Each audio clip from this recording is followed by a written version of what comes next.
All right. Hello again, adventurers, and welcome to another exciting episode of something a little bit different. Normally, this would be traversing the Veil. However, we are missing one of our players. We're actually missing two tonight, but one of them we will be missing for about a month. And we didn't want to run another two sessions without today. So we decided to do a one-shot. We were missing one other player due to IRL aggro is what we could call it. They have an actual life and had stuff they needed to deal with, which is perfectly fine.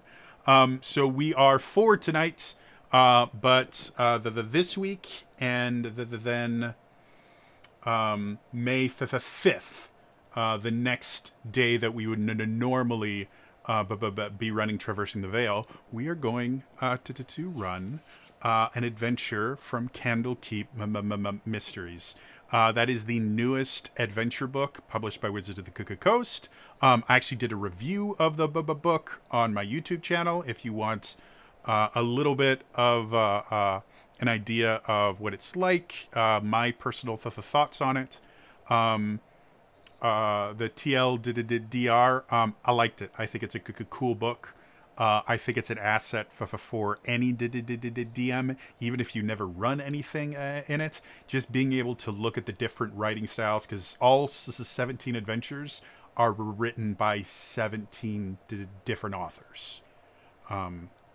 So just being able to see 17 different styles of game and different kinds of challenges is really useful to help improve your own adventure writing. So also perspectives and cultures I just love. Yeah, it's really cool. Wizards of the Coast specifically did everything they can to have as diverse a writing staff as physically possible. So there are a lot of authors of color in there, and yeah, it is definitely a very interesting, cool book. And from the bits that I've read, I've not read it cover to cover, but I've read a fair amount of the adventures, and I've skimmed all the rest. They all look really interesting, really fun. And you're going to get to see one tonight. Each one is balanced for a different level. There is one for every level, and I think there's two for level 1 or two. I can't remember. But the one we are going to be running tonight is called Alcazar's Appendix.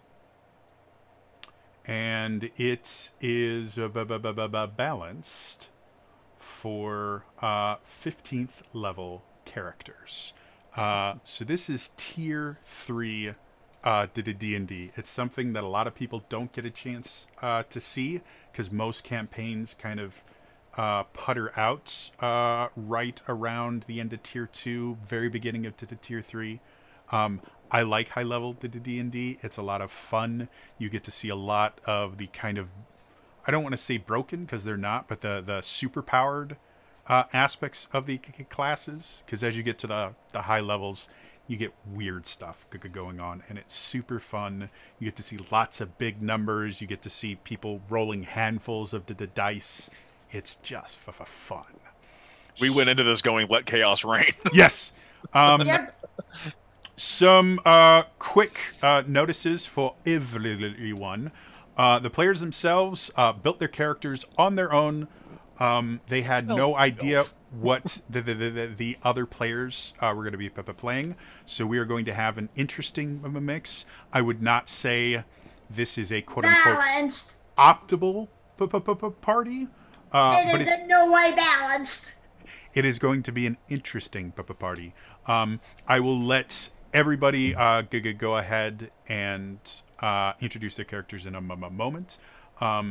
Because everyone is playing classes and levels they probably have not played before, I'm going to kind of impose a rule that unless someone specifically asks one of the other players, hey, how does this ability work?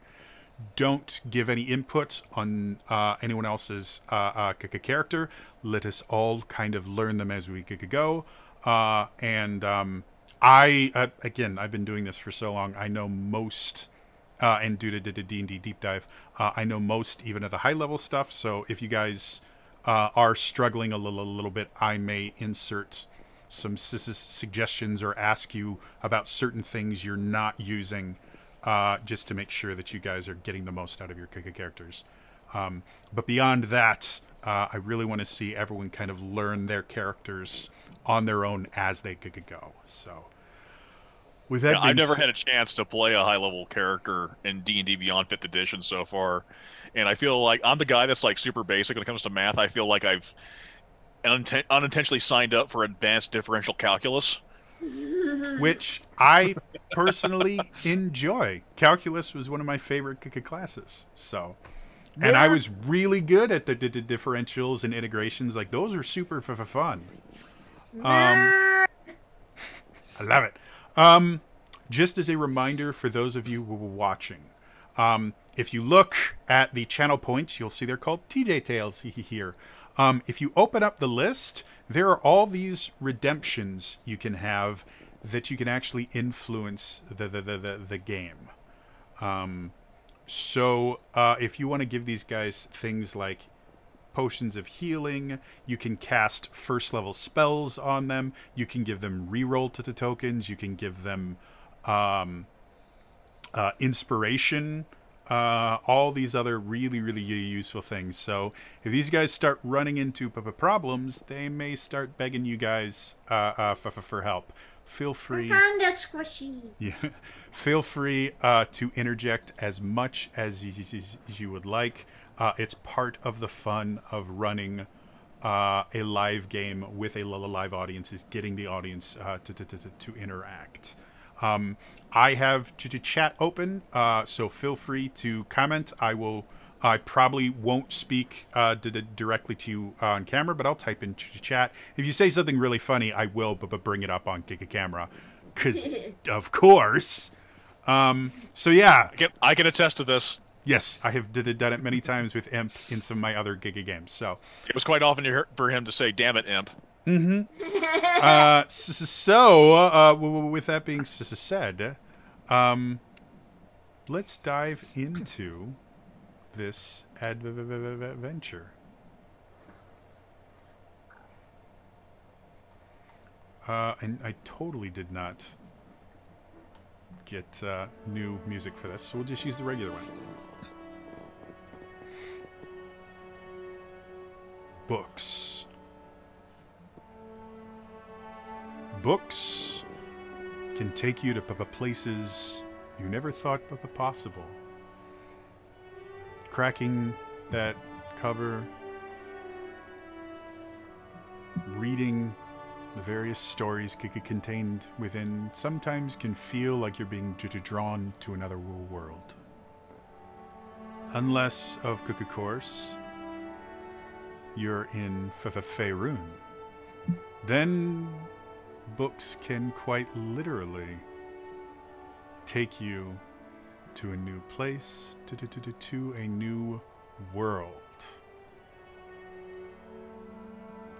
The party has recently come across an interesting book, but have yet to decide what to do with said book. So they've all gone to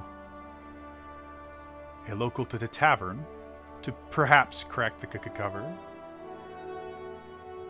and read this tome that could contain knowledge, could contain danger, could contain wealth, or, if we're all very lucky, could contain a little bit of all the three.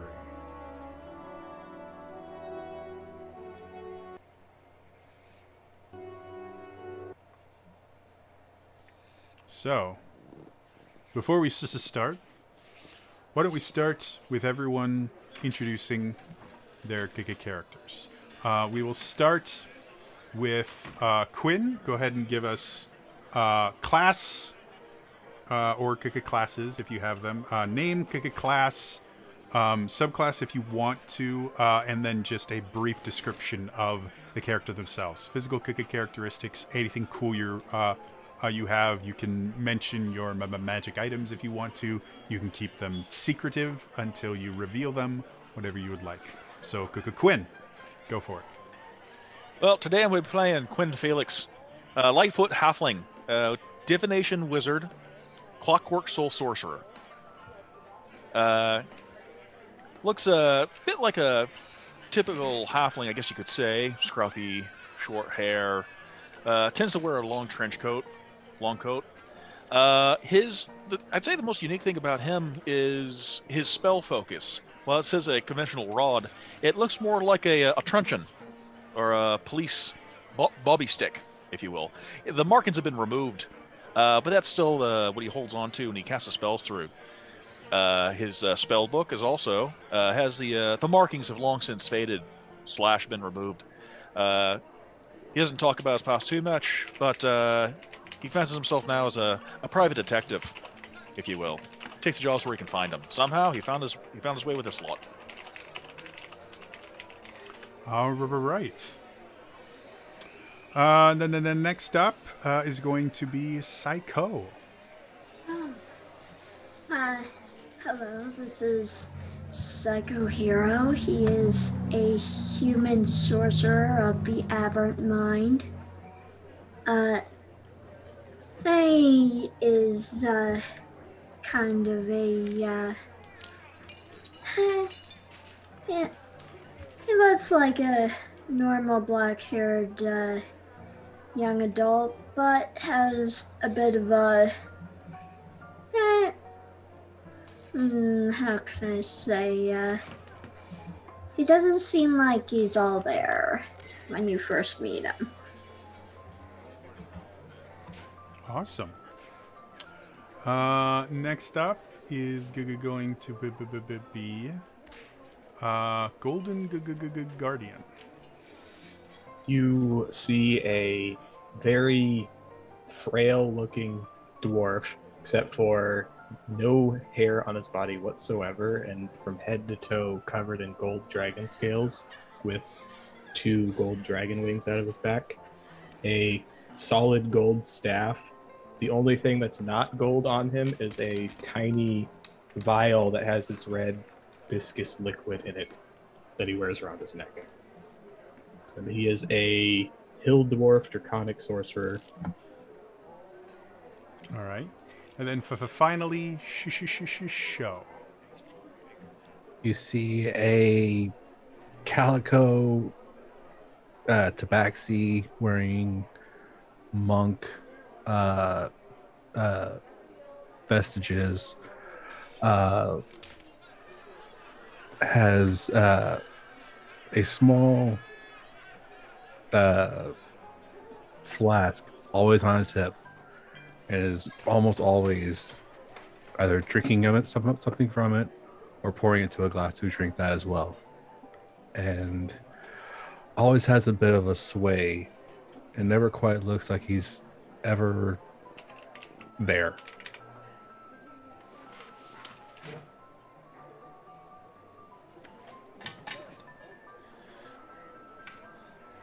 All right. So, you guys have been traveling together a fair amount at this point. The first 3 to kind of find each other, the 3 sorcerers kind of found a kinship between the 3 of you, as you all had this innate ability to understand magic, but your source for this innate understanding of magic varied very differently, and that intrigued all of you.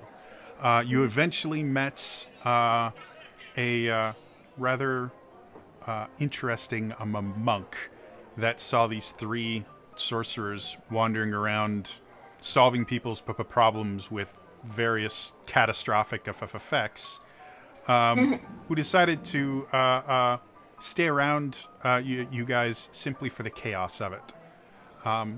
And you normally have one more friend, though it seems he may be running a little late to your lunch meeting.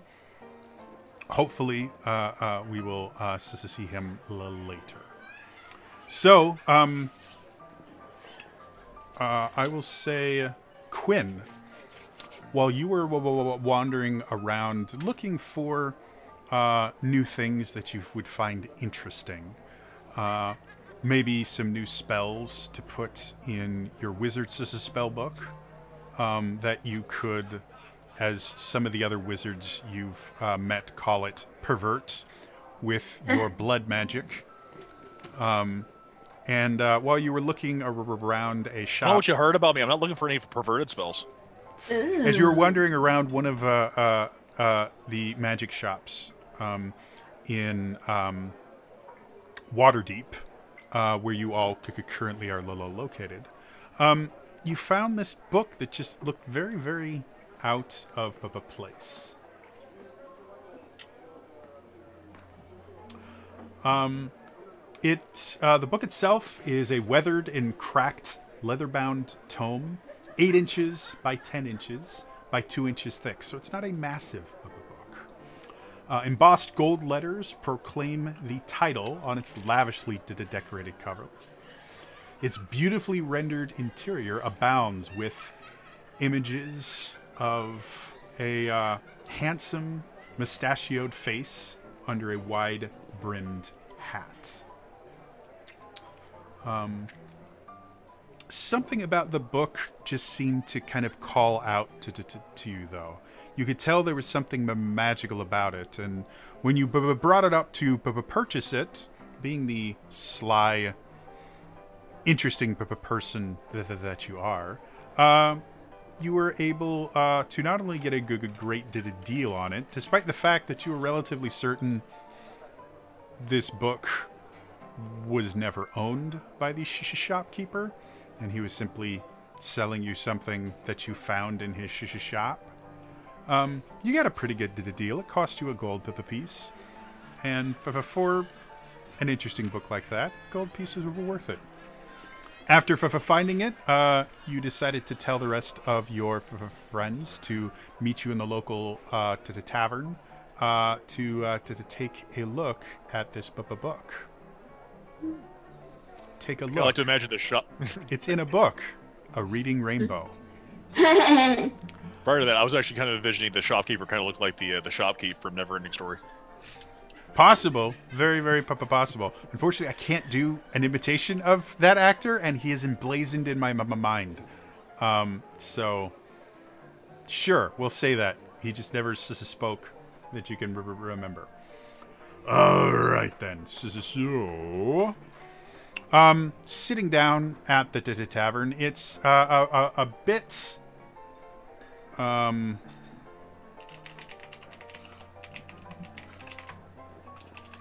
it's a bit rowdy today. Welcome to Waterdeep. Yeah, no kidding. You guys are actually in the Yawning Portal. It's definitely rowdy. Which is incredibly well known all throughout Waterdeep for a number of reasons. Probably the biggest being the massive pit in the middle of the tavern, which goes all the way down to Undermountain. Various adventuring parties will start in the Yawning Portal, will venture down into Undermountain, and then sometimes they even could come back. Some people have betting pools on that. Yes. Because of that, the climate is always very exciting, very, very energetic. There are always wagers going on about who is going to chicken out before they even go down, who's going to go down, who's going to come back up, whether or not they're going to come up with gold or magic items or new tomes, or whether they're going to come back completely empty-handed and barely alive. Yeah, or practically dead. Adventurers go down the hole. So One thing you guys have learned is anytime you have something special or interesting in the Yawning Portal, you don't sit at one of the tables in the middle of the tavern. You get a more private room off the center where you can have a little bit of a privacy. You're still open air to the Yawning Portal. You can still see and hear everything, but you're in kind of a little corner booth where you can have a little bit of a privacy. Wonder what this is. Always trust the gold. So, as you all sit down, you see Quinn come over, and he's got a book. What would you all like to do? That's a neat book. Quinn comes over to the table and just has the book. Hey, check what I found. And it's like, whoom, tosses it on the table. Check out what I found over there. Found it in a shop just lying there.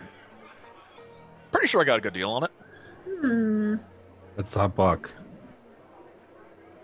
Can I roll Arcana? See if it's actually magical. Sure. Alright. I wouldn't be sitting at the table. I would be somewhere up in a rafter just because I can fly, so I might as well. Okay. And that's 11. 11? Okay. So you're aware that a lot of wizards, when they write books and write things down, will put some magic into some of their tomes. As far as like the name Alcazar, you don't recognize that particular name. And to be clear, I did crack it open. Yeah, you saw the face. You haven't read through everything in it, but you did. There's a big old picture of this dude right inside the cover. So whoever it was, he thought himself attractive enough to adorn the book. That's odd. So yeah, there's obviously something magical about it, but as far as specifics about what it might be, you've got no idea. But it's a really nice, pretty book.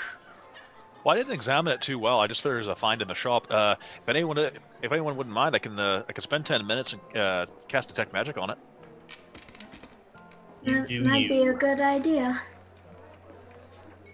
I'm just going to spend those 10 minutes constantly casting prestidigitation to make my scales shinier. Ooh. Are there like All right. are there peanut, like a bowl of peanuts on the table, Jody? Sure. I have the bowl and I'm just throwing it up in the rafters at him, trying to hit him. Okay. Make me a ranged attack roll. At who? And me, Yeah. since I'm like a golden fly up there. Natural 19 for... That hits. Yeah. So as you're up there, you're feeling these little peanuts kind of bean you in the head and in the side every so often. Probably not an uncommon feeling, seeing as you guys have traveled together before. I mean, I am only wearing a loincloth. I changed my aim of my shot for a little bit.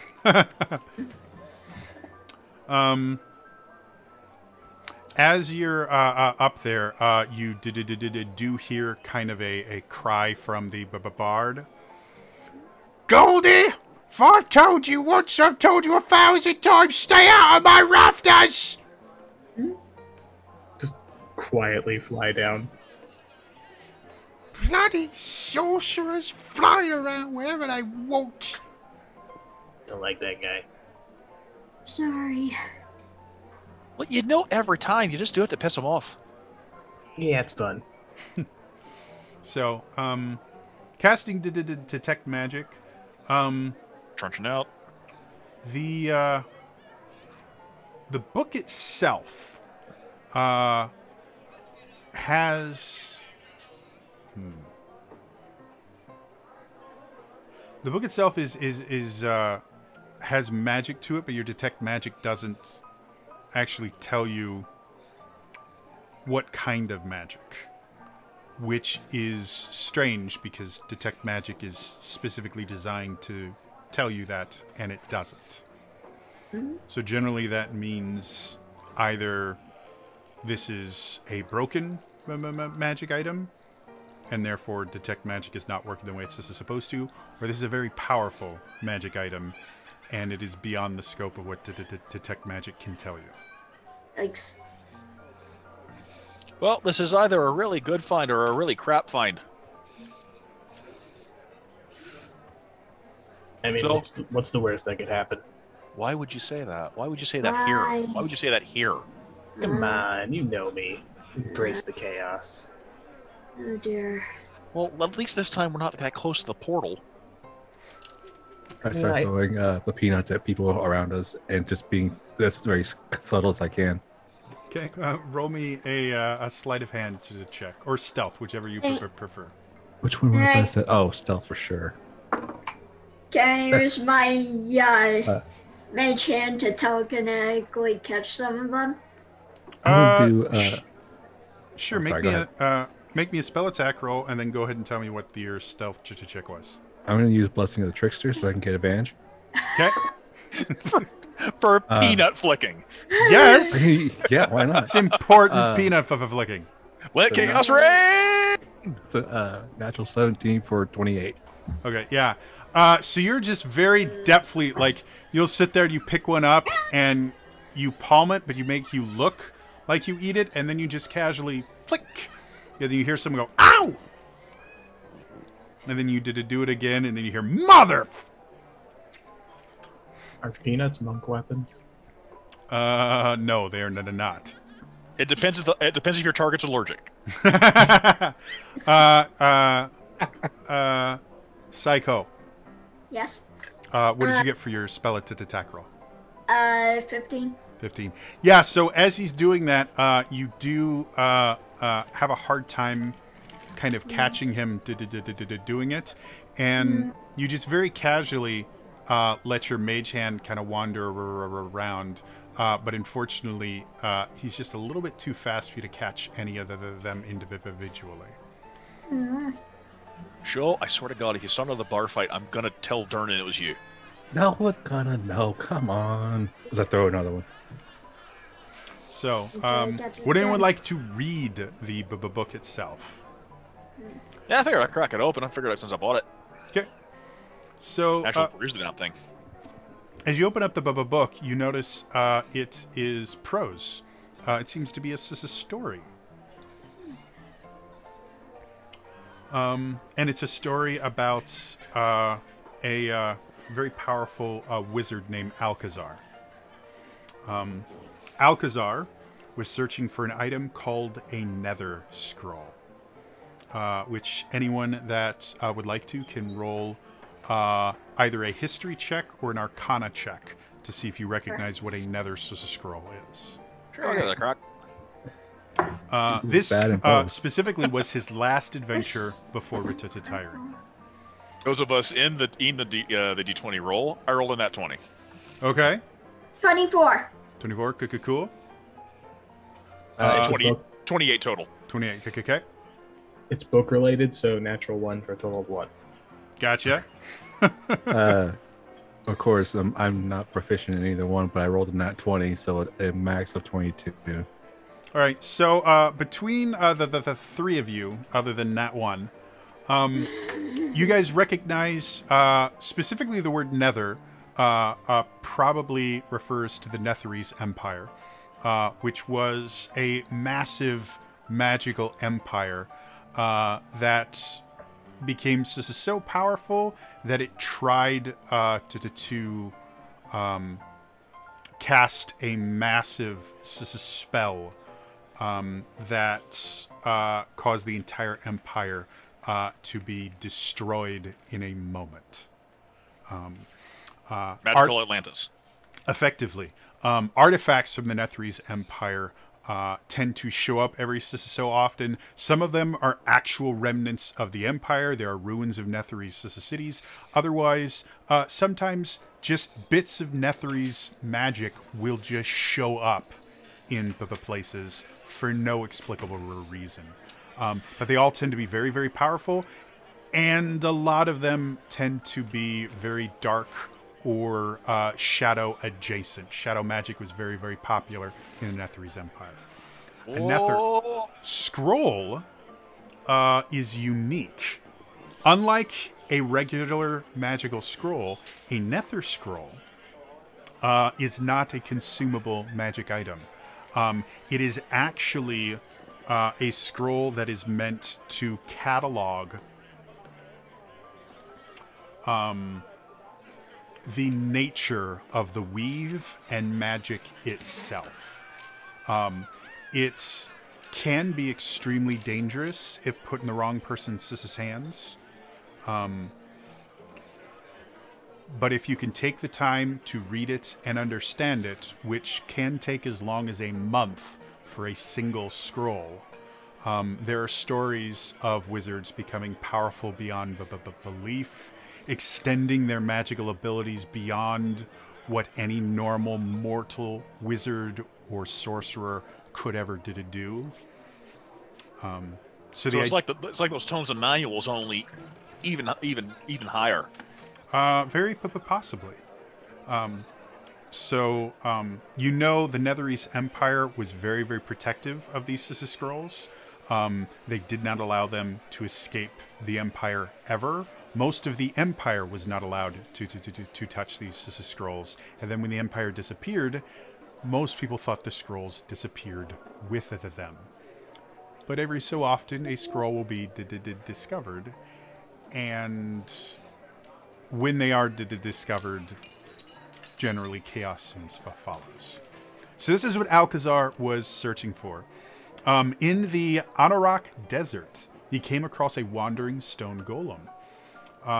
Alcazar believed the golem was the legendary Sapphire Sentinel, rumored to have been created by Netherese wizards to protect one of the Nether Scrolls under the control of Prince Hamukai, one of the Netherese nobles. The golem recognized its master's name, Hamukai, when Alcazar mentioned it. From that point on, the golem followed him, obeying his commands. The golem communicated through sign language, but it seemed lost and sad. Alcazar met Bedine nomads, who are nomads that live in the Anorak Desert, who said they knew of a place that held clues about the golem, but it was in Purple Worm to the territory. He followed the Bedine guides until a sandstorm obscured the river route. The camels ran off, and after losing his guides and his transportation, Alcazar called an end to the exposition. But before he left the desert, Alcazar inscribed a magical tracer on the golem in the hope that he could find it again. And as you're getting to the end of the book, it suddenly changes from narrative to a direct communication with you, the reader. At the very end, he actually begs the reader to go to Anorak and find the lost golem, which might lead to the discovery of a Nether scroll. And as you turn to the final page, cryptic symbols surround an illustration of the golem. The final picture on the last page is definitely magical. It radiates large amounts of magic, and none of you have quite seen something like this before, but you're relatively certain the cryptic symbols around it are arcane in nature and have something to do with the picture itself. So what would you like to do? Well, my little book find certainly turned out to be a lot more interesting than we originally thought.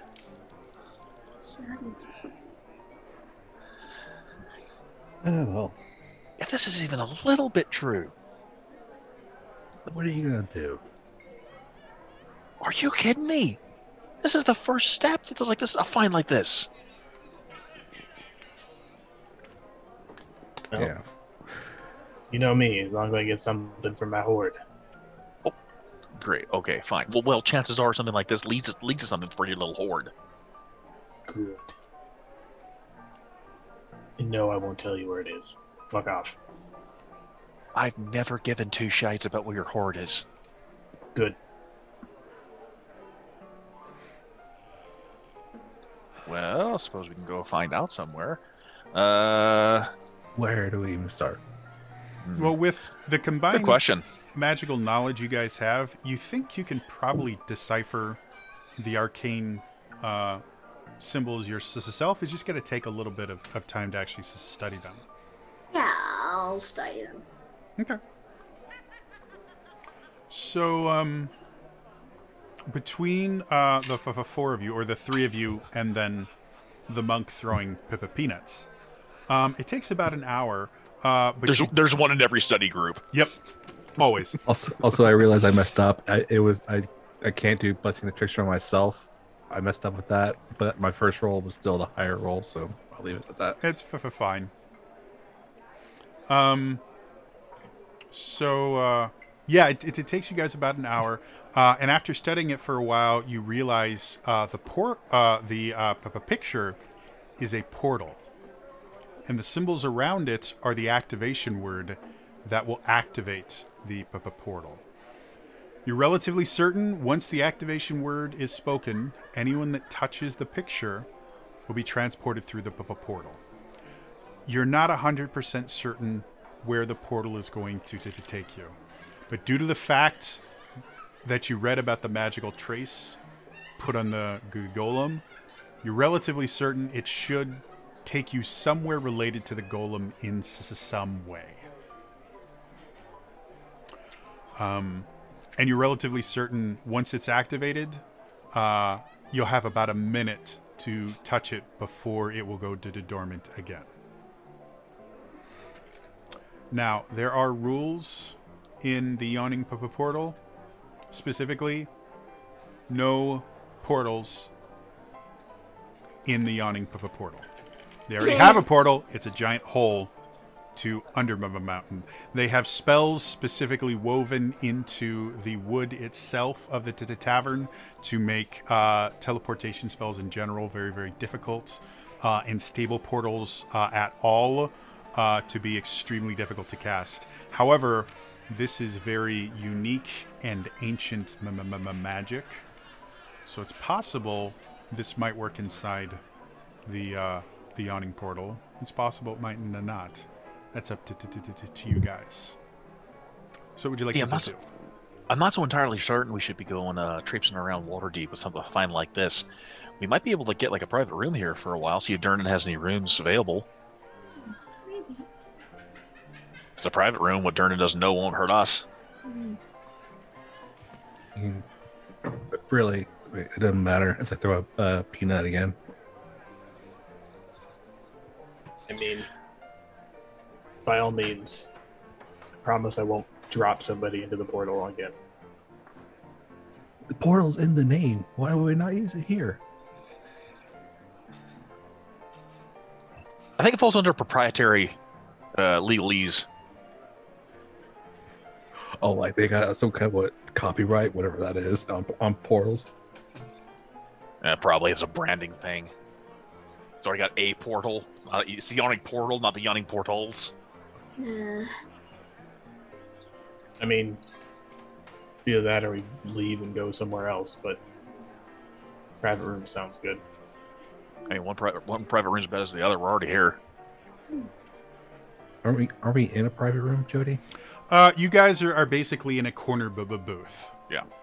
Ah, even better. Okay. I think it's better here. Durnan's got a sharp eye. He keeps an eye out for anyone. And then there's like what's on this place here specifically. Yeah, the actual like tavern area. Like I said, they have all those things to keep portals from opening. In the private rooms, the magic is a little lesser, though the quote-unquote rules of no portals in the Yawning Portal apply to everywhere. Durham Durham. No, it's Durham. Yeah. His name is both apparently, as I'm reading more. Is kind of loosey-goosey with what happens in the rooms. As long as he doesn't find out, he generally doesn't care. and it doesn't break his tavern. I will fly down to where Durham usually is and just be like, "Hey, Don't. want a private room?" Don't Fine. piss him off. Don't piss him off. Don't piss him off. Don't piss him off. How long do you want it for? Say a couple nights. Why not? Fine. How many in the room? 5. Gold ahead. Per night, 10 gold. Fine. I begrudgingly hand over 10 of my precious gold. He looks at him, closes him, pushes the key over. Hey! You sorcerers. Don't you be burning down my rooms. Wouldn't Try dream not of to. it. Then goes back to cleaning a flagon. I'll fly back up to them with the key. Kind of want to burn down the room now. I mean, you want to go pissing off Durnan, go right ahead. I'll dime you out. I like the meat pies here. I just like messing with people. I don't want it to burn down. Don't do that. Kind of already on a short leash with the whole dropping a person into the portal on accident thing. As you Making guys are air just quotes. sitting there, The guy you, was a dick. you hear kind of a yelp, and this rather muscly-looking guy with a pretty massive greatsword on his back go, "Listen, if one more peanuts comes over me, no, screw this. Whoever's throwing peanuts, I'm finding out." And he pulls the sword out, and you're gonna meet Lucille. You did it. I do not look at show, but I do go, don't do it. As that happens, you see another guy goes, "Oi! No druid weapons in the portal!" And then you hear another guy go, "Sit down, you wanker!"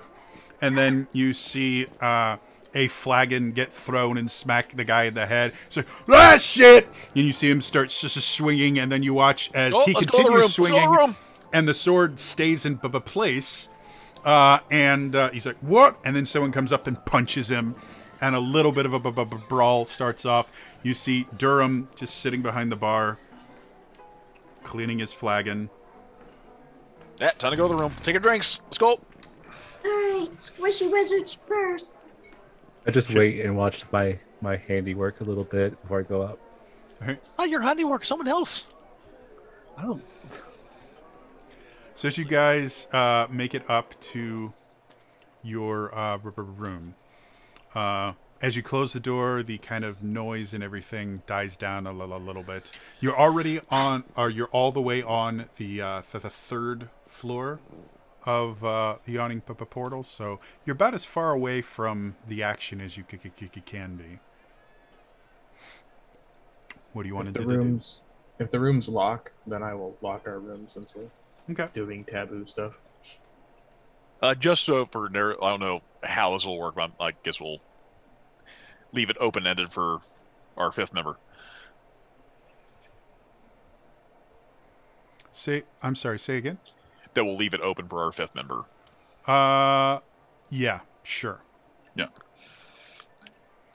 Well, I mean, or however. I mean, they have a key. They have a key or I'll whatever. say, yeah, they have a. You leave a notice at the desk that your regular fifth member, because you guys have been to the Yawning Portal enough times that they know you. He knows to send your buddy up if he shows up. All right, so who wants to activate the portal? I just Go drink ahead, from my Mr. flask. Go ahead, Mr. Bookworm. Bookworm, it's a good find. All right, who's ready to do this? Just so you know, this is a bad idea. It's a fantastic idea. Yeah, And that's me saying that. and I'm agreeing with both of you. So, as you focus on the book, you start speaking the words of power, and as you do, Batu, Barata, Nickel. Nickelback? What? Nikon? As you say the words of power, the image on the page becomes more clear to you. The lines become darker.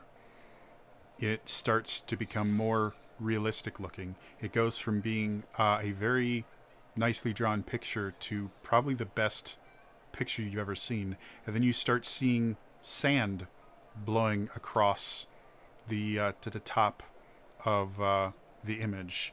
You feel a faint breeze coming off of it, and you know that now is the time to enter the portal. All right. Now or never. First, and I get rush over there and touch it. I'm already holding the book. You watch as Goldie touches it and then is sucked directly into the book itself in a blinding flash of light. Oh God. Oh my God, it's like being with a little brother. Right. And then Saikao reaches over, touches it, another blinding flash of light. And Quinn touches it, goes away. Show, you see the book just kind of hovering in space, seen as Quinn's no longer holding it. I turn around and leave the room. Staying honest. I'm kidding. I don't want anyone You to know didn't who I give am. me like, why would my character want to do this? God, no. Jesus. I just take a long swig, put it away, and just with one finger just touch. And as you touch it, you're sucked into the book as well. You guys feel a somewhat familiar feeling. You guys have used teleportation magic before, but it's always a jarring feeling as you go through the weave, transporting you possibly thousands of miles away. You feel as if your head is being sucked through a vacuum. Your entire body is being contorted in these strange ways, and you suddenly appear. The desert sun blinds your eyes, and you feel the heat trying to pull every bit of moisture from your body. The bone-dry air makes each breath burn hot and taste of the baked earth. Below you, about 50 feet away, a camel watches two desert nomads unearth a hulking stone golem half buried in the sand. Oh, Intent shit. on their investigation of the golem, they don't notice your arrival.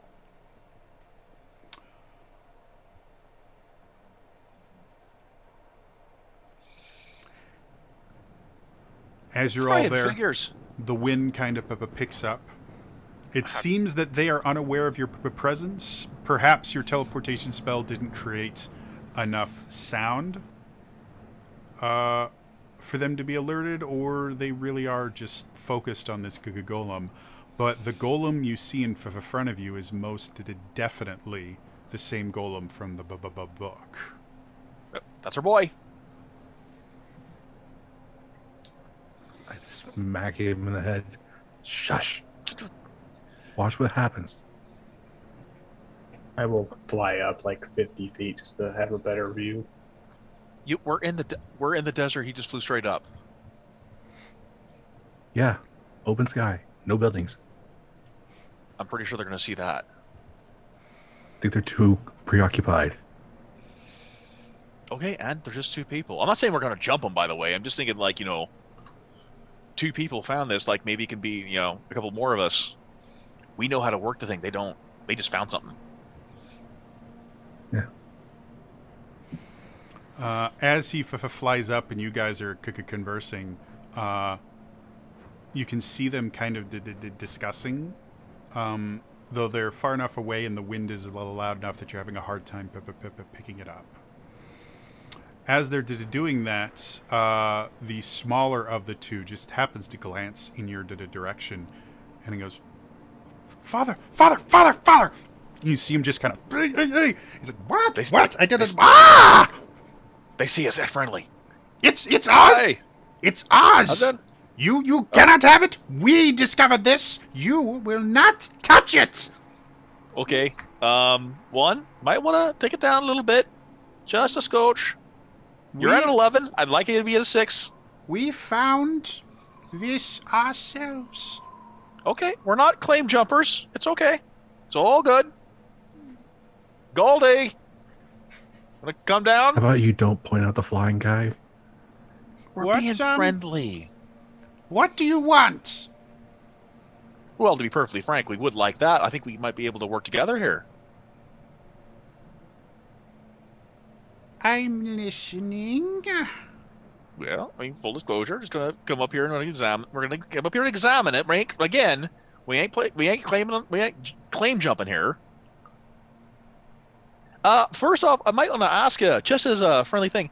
Long story short, magical hoodoo, magical mishap, you might say. What particular desert are we in here? You've come to the middle of a desert you don't know the name of. Magical hoodoo. Magic brings nothing but trouble. I have told you, if I have told you once, Pesh, I have told you 1,000 times. Magic brings nothing but trouble. See? And he seems to just turn away from you guys, and he turns towards this other person. See, Pesh, I have told you many, many times. If you play with magic, if you mess with magic, it will eventually backfire. And look, these people are a perfect example. They are lost in the middle of an unforgiving desert. I cast minor illusion of some jangling keys right in front of his face. Stop it! Stop it! No more magic. I'm having a conversation with my son. We were having a conversation first. Well, not quite my son. Hold on. I was about to say, he's 64 and he's 16. My grandson. Hey. We were having a conversation first. Can I use Mage Hand in tandem with the minor illusion to simulate the shaking keys? Fine. I apologize. I am Shamir. And I think if you are unaware of where you are, I think we could be useful to each other. Yeah, like first of all, I could answer my question. What's the name of the desert we're in? Oh, forgive me. You are in the desert of Anarok. Just want to confirm that. Sweet. And my grandfather, and my grandson, Pesh, we are Badin. Hello. Badin. Hey, just like they pointed out in the book. We are guides. We know this desert better than anyone in the world. And for the right price, we would be willing to help you find your way. Or how about for the right price, maybe you help guide us, and we see where this takes us. Possible. Depending on where you go, the price may increase or decrease. And you finally see Pesh. Depends what we find. Grandfather, we're supposed to help people in the desert, especially since they don't know where they go. Hush, Pesh, hush. Well, it's all well and good, except none of us know exactly what we're going to find, and we'll be perfectly frank, that's what's really got me interested here.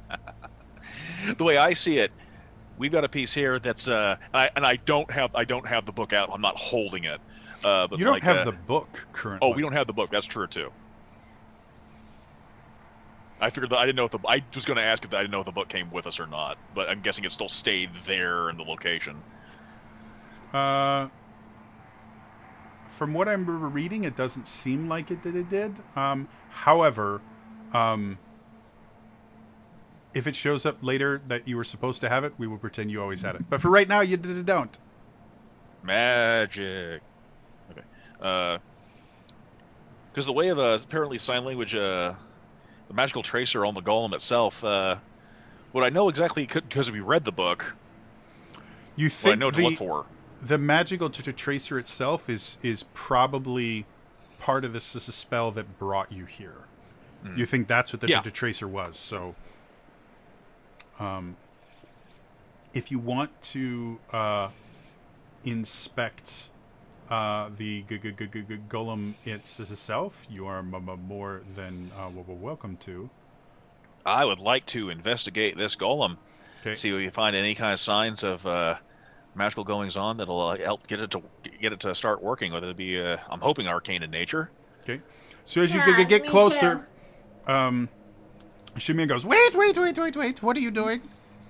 Inspecting it, more specifically, investigating it for clues. Go ahead and roll me a persuasion check. Persuasion. Oh, good. Quite charismatic. Really? Is this a sorcerer with a high charisma score? Get out of the town. And that would be a score total of 23. All right, so, Nice. so as you kind of explain to him, he's like, okay, fine. No, I'm a professional that's- looking for clues, kind of my job. And then Pesh kind of elbows him. Maybe they'll actually know how it works. Well, and he kind of stands up. What do you know of Netherese artifacts? I know they're extremely powerful, and there's a reason why a lot of people both fear and still look for them. Well, yes. I mean, and he starts going into this kind of diatribe about Netherese hierarchy as far as wizards were concerned. And after about like the second or the third sentence, he's getting so specific and things. You start just going, and you Yeah. just lose I interest. rolled a nat 20 on my arcane. Yeah. Thank you. I know what they're talking about. Yeah. But he kind of steps back and he seems kind of eager to see what happens when you get close to it. I am watching intently from my vantage point in case something blows up. I am stepping back about 10 feet just in case something blows up. Okay. Well, first off, I'm gonna approach the golem. I'm gonna promote like it's like half. It's like kind of like half out of in the sand still. Imagine it's the picture we're looking at. Yeah, that's the picture you guys see. Oh, is I should this zoom splash out. Page. That's the golem, and that's Shamir and Pesh. That reminds me of Doctor Who. I get kind of a Doctor Who vibe looking at that statue. Don't blink. Yeah, I've been binge watching, catching up on that. As you step closer to it, you feel kind of some of the lingering effects of the magic on you, and you watch as the golem just kind of sitting there goes ching ching, and it kind of Whoa! perks up a little bit and just Whoa! looks at you. Oh my. You can see in the kind of caverns where its eyes should be, you can see there's these two kind of pinpricks of little light there. And unlike some golems you've heard of, this one actually not only has what seems to be a fully articulate face, or a fully carved face, but it also seems to articulate. It also seems articulate to where, you know, it can smile and frown, and you know, it looks almost as if it has musculature. So as it gets up, it sees you and it kind of backs away, and it sees everyone else and kind of looks at you, Sister Strange. And because of the way Gwen's mind works, he's kind of like he's a little like, oh, you are a beautiful example of Netherese craftsmanship. You are. Oh, check this out. You see, Cool. points to himself. Yeah, you. Hi, you. How you doing? And you see him, he kind of stands up and he brushes himself off. And Holy he shit! I think it's intelligent. sits there and he goes,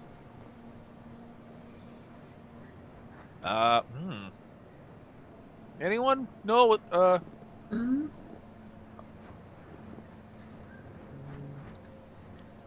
I think he just called you a really mean word. I take it out on him. Oh, everyone calls you a mean word. I just meant you. and he starts pointing at this kind of plate on his chest that has the center of it is painted this very nice blue.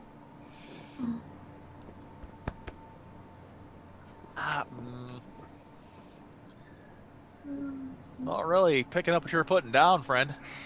I'll holler. I think he wants you to touch it. Oh, I don't know. That consent is sexy.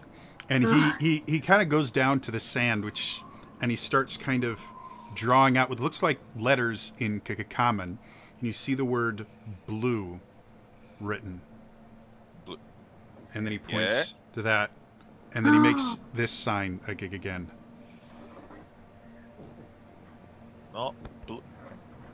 Your name's Blue? Your name's Blue. oh.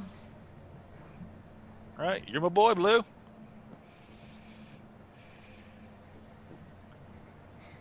And you see him start pointing at you, and he keeps making this gesture. Do you want to know my name? My name, name's Quinn. And he points over at the rest of you guys. I'm Psycho. Well, and then he looks at the one that's really high up, and he just kind of waves. Goldie, would you friggin' come down? Yes, please. All right, stay up there, you prick. You are being so rude. So he looks at you, and again he goes, that.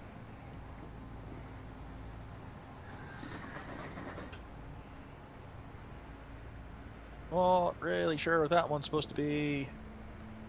Yeah, I might be signing that one wrong.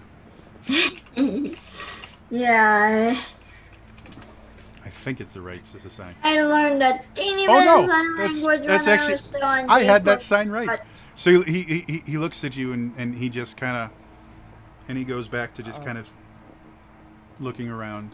Is there any way, like, maybe insight could help me learn what he might be getting at? Sure. Go ahead and roll me an insight to check. Okay.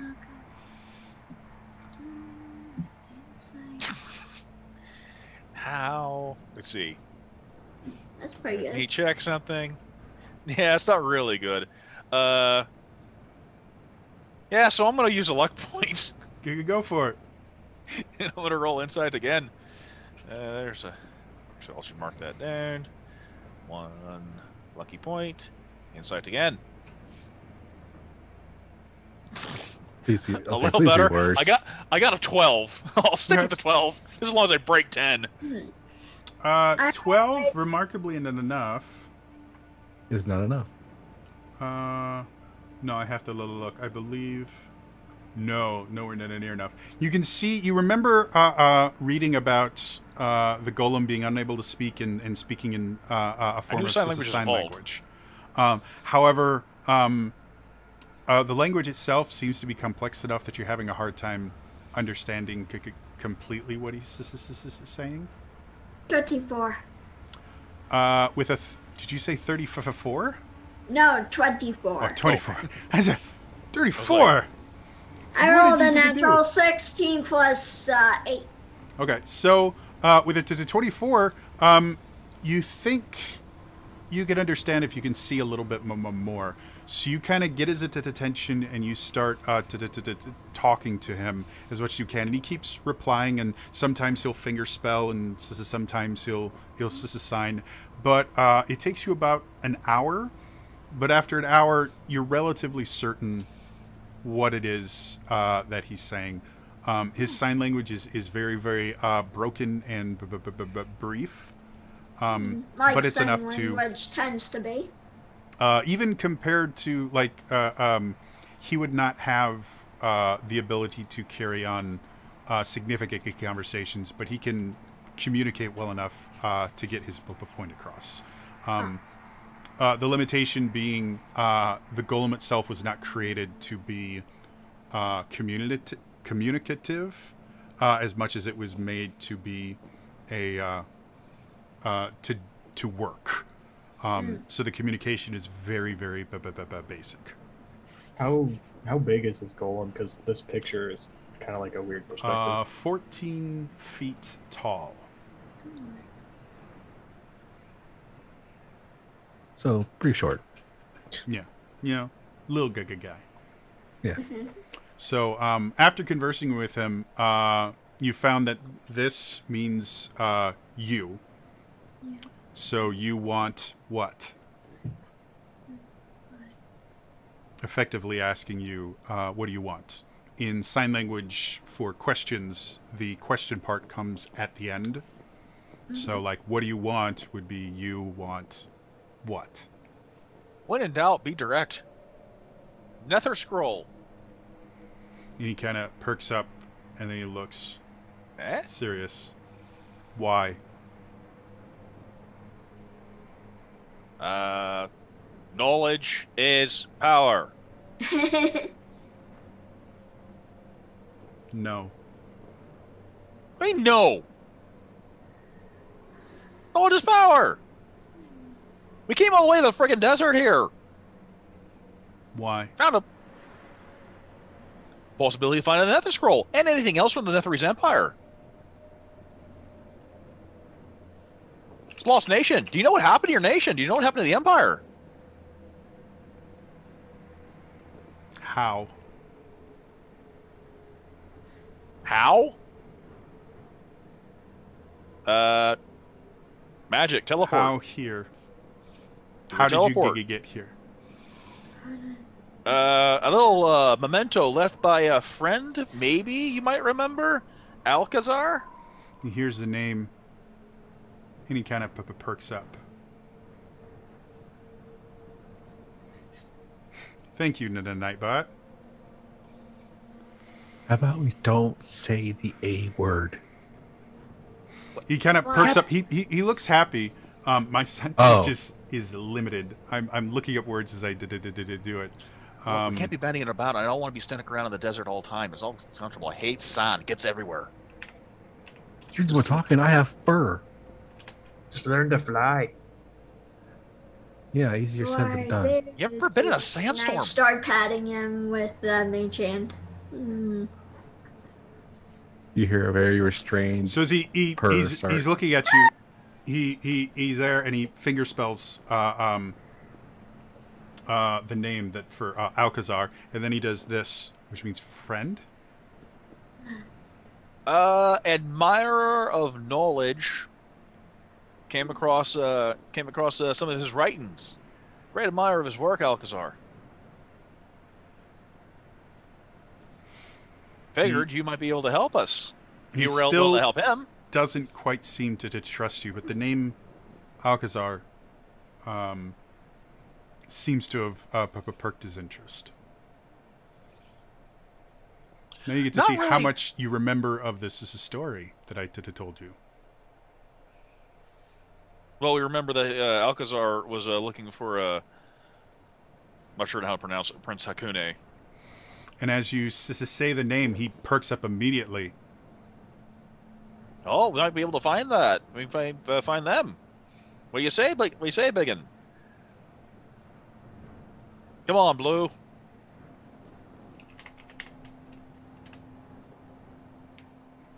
And he looks at you and he goes, "You help me?" We help each other. Okay. Let's put it this way. What else are you going to do out here? He seems happy with the idea of helping you, if it's going to help him find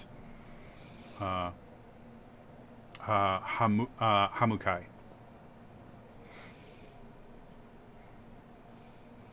And Look. Didn't go dancing around. Didn't go trying to be clever.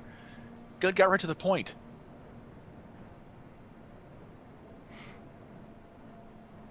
And? Well, it seems pretty cooperative now, doesn't it?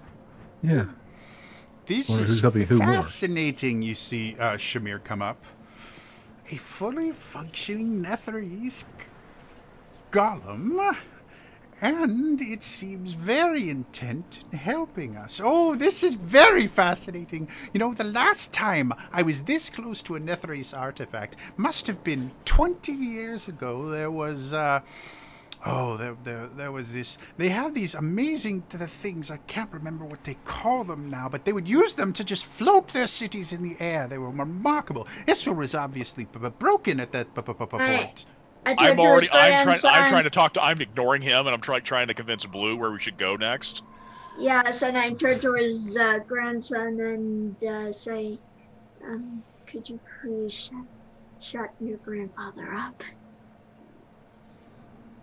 And Pesh goes, grandfather.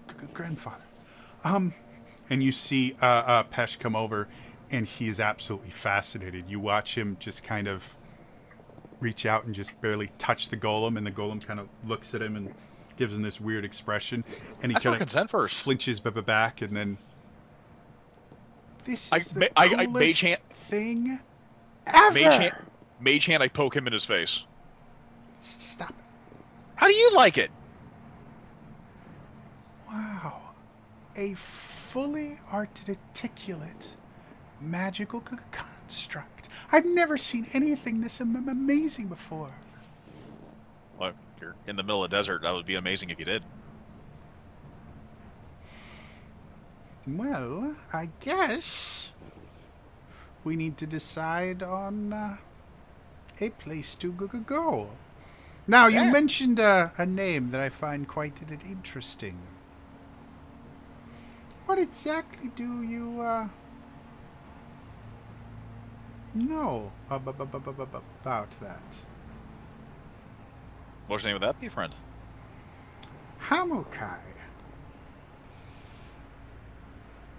All right. Hamukai is one of your people, isn't it? No, we are Badin. Hamukai is a Netherese prince who's been dead for millennia. But my people inhabit the lands he once controlled. Yeah, which means you probably have a better idea of where we might be able to go next. Working with each other. And Blue over here. It's possible. Very possible. And with how amazing this golem is, he probably could lead us to some rather exciting treasures. Yeah, if you would like my help, I would like a share of the treasure. We can decide what is fair when we see what is there. But I want your guarantee that I will get some of the treasure. Not looking to screw anyone over, friend. If there's enough treasure to go around. Wonderful! You have no idea what kind of amazing things can be found in Netherese Vaults. Your share's going to dwindle if you drone on. Pesh kind of goes, Grandfather, we're in Purple Worm to the territory. Yeah, I forgot about that part of the book. Well, Who's the smart one now? If we're careful and very careful, and then look at these. They seem to be powerful adventurers. You have no fear of a purple worm, do you? A smart one does. Well, you'll be perfect. Besides, they're rather large. I mean, it's very difficult to not see them coming. Unless they're under the earth, and it's very loose earth, like sand. I mean, yes. We'll just have to be careful. And as he looks up, you can see the sun is starting to crest, getting closer to the midday sun. However, right now is not a great time. I suggest we make camp. Traversing the Anorak Desert during the day is, well, is a fantastic way to die. Yeah, high nude, sun, desert, bad combo. Do you have supplies to block the sun in some way? Maybe tents or something? We have tents ourselves, but they are barely large enough for the two of us. We would not be able to shelter you and your friends, and definitely not the golem. Let's see if I got something here. If it was unbearable when we arrived, I would have used a sorcery point to get fire resistance. Okay. It's not quite unbearable yet, but it's getting very close to that very soon. Well, I didn't have it prepared. I swore. Oh, I had to have it selected. Okay, that's the reason why. Sorry, was looking around. Got Liam in his tiny hut. Does that help? And you see Pesh go, that would be perfect. And then you see Shamir go, magic? Oh, and then Pesh goes, shut up, grandfather. They're not You going do to realize hurt us. that magic powers this, powers blue over here, right? Yes, and that's why you are dealing with the magic and I am dealing with the treasure. And Pesh just kind of, if you are willing to create a hut, we will gladly shelter on it, under it. Also, grandfather, you should also know that the tiny hut's quite climate controlled inside. Well, I guess magic can be useful in small quantities. Whatever you wish. Again, we have shelter for ourselves. We were not expecting to lead travelers. Normally, we would carry enough supplies for any travelers we were leading. I hate to, right there. We might be. I got rations on me. Has anyone else got rations on them? All of you being, all of you having adventured before, would have at least a week's rations on you, especially since you knew you would be adventuring and you can get rations at the Yawning Portal. You all have rations. Yeah, for some reason it didn't give me any, and I know I had that in my starting equipment. I would have thought it would have been in starting equipment. Theoretically, I think it should be in an adventures kit. If you don't have them listed, don't worry about it. I'm not going to make you track that for food. If it was a lower level or if you were unexpectedly in the desert, yes, we would worry about food. But because you guys were prepared, you would have rations and a little bit of water on you. The water may become more valuable, seeing as none of you were aware you'd be going to a full-blown desert instantly. I hope maybe you might know where a particular oasis might be nearby, just so we can restock in case it need planning. But I think we should be okay for tonight. Well, we know how to navigate the desert, and we have a few extra supplies of water.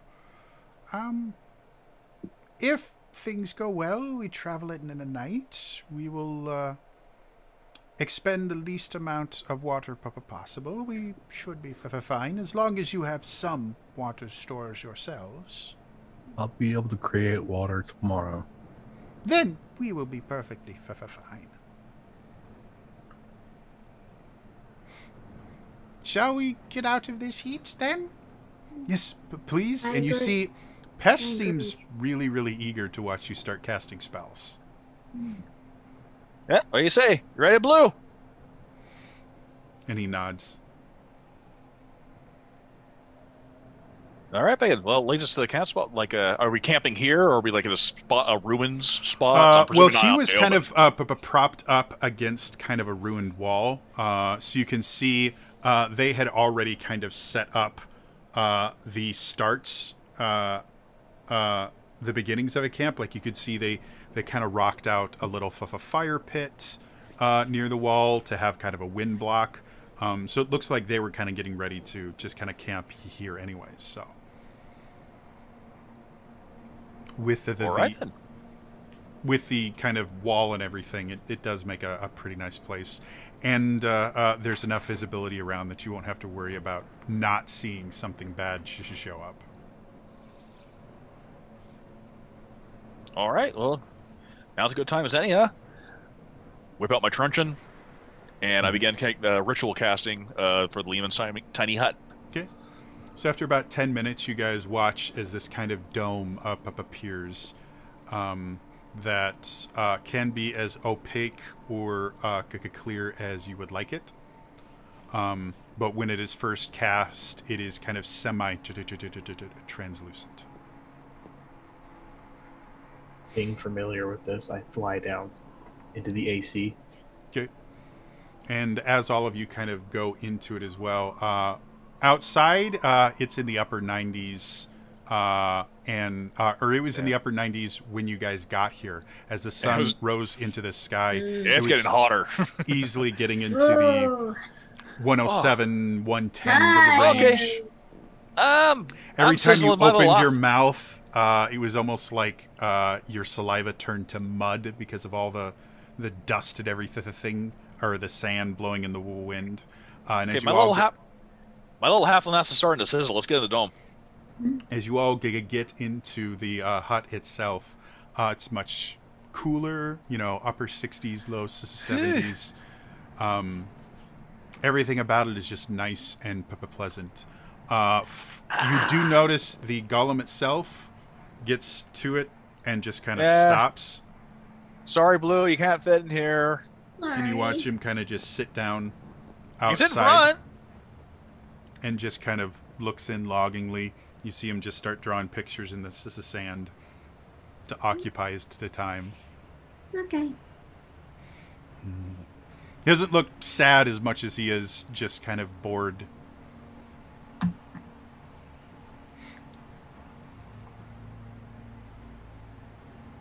Yeah, typical thing over there. Guessing, can't really tell us how long you've been around, have you? Last time you've been shut down.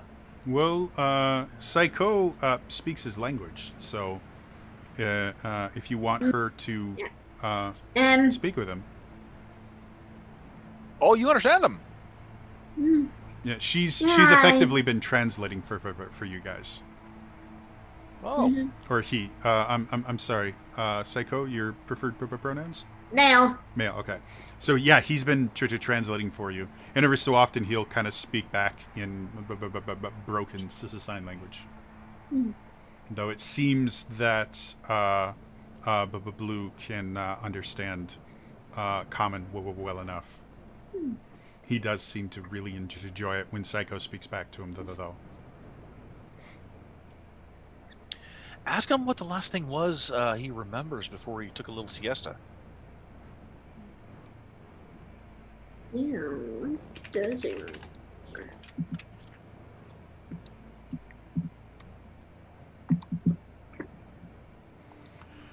So, as you ask him, he sits there and he thinks for a minute, and then he goes, flying. Oh. Yeah, flying is pretty great. Yeah. Wait a minute, flying is the last thing. Flying is the last thing you remember. Yes. Flying. You were flying, and then suddenly you weren't.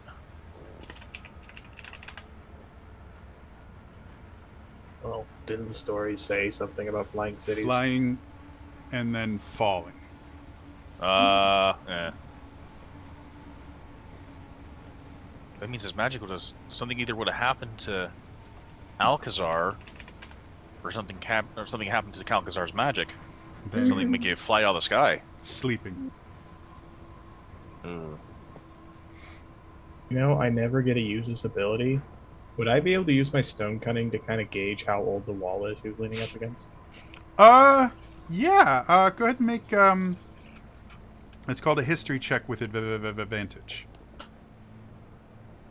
I think it's +0. Let me double check. Or you could use insight as well, seeing as this is kind of a innate thing, whichever you prefer. I prefer history. Insight's a negative. So it's a 14. 14. Yeah, looking at it, the wall itself is definitely from the time of the Nenetheres, which is a few thousand years ago. The golem itself being made of stone, you gauge, like, again, it's probably thousands of years old. More likely than not, late Netheres, but definitely around that's the same to the time. as Pretty old. Pesh and Shamir kind of settle down in there. Shamir is still a little bit distrustworthy of the magic, but you can see he's very happy to be out of the heat. Well, do you have questions for me? I consider myself a bit of an expert on Netheri's history. I mean, we're kind of talking to Netheri's history right now. Well, what would you like to know? Do you know what happened to Alcazar? Alcazar, let's see. Alcazar's not a noble name I'm familiar with. I was being freaking sarcastic. He's not picking up on that, is he? Oh, you're Honestly, being everything you sarcastic? say sounds sarcastic. Still don't Usually I understand. don't understand sarcasm, but this is a whole other level. So, Blue, were you flying with Alcazar when you went sleepy crash? And he sits there and he thinks for a while.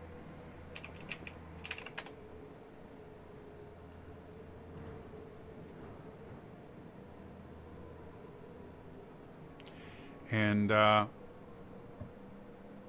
he makes a single sign, which takes you a little bit of time to realize he's saying dragon. Ooh, I that's instantly interesting. smile and start flexing my weak little arms. Ooh. That is interesting. Now you piqued my interest. What kind of dragon? That is a fantastic question, and I actually have to look. He does this again.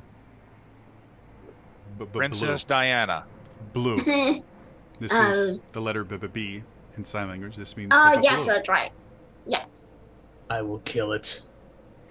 Oh, crap. It was a blue dragon? Death to chromatics. Boy. Well, it's nice knowing you guys. I'm out of this fight. We metallics don't like the chromatics.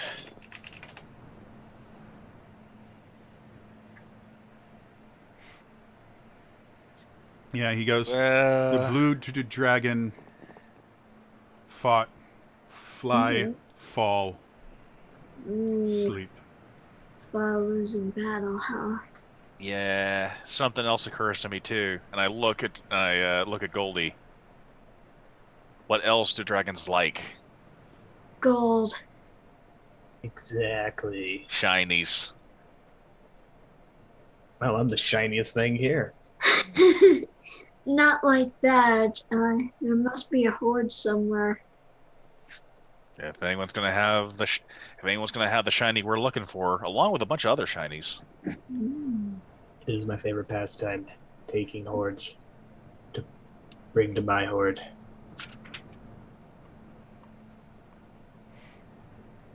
Lots of shinies. Would I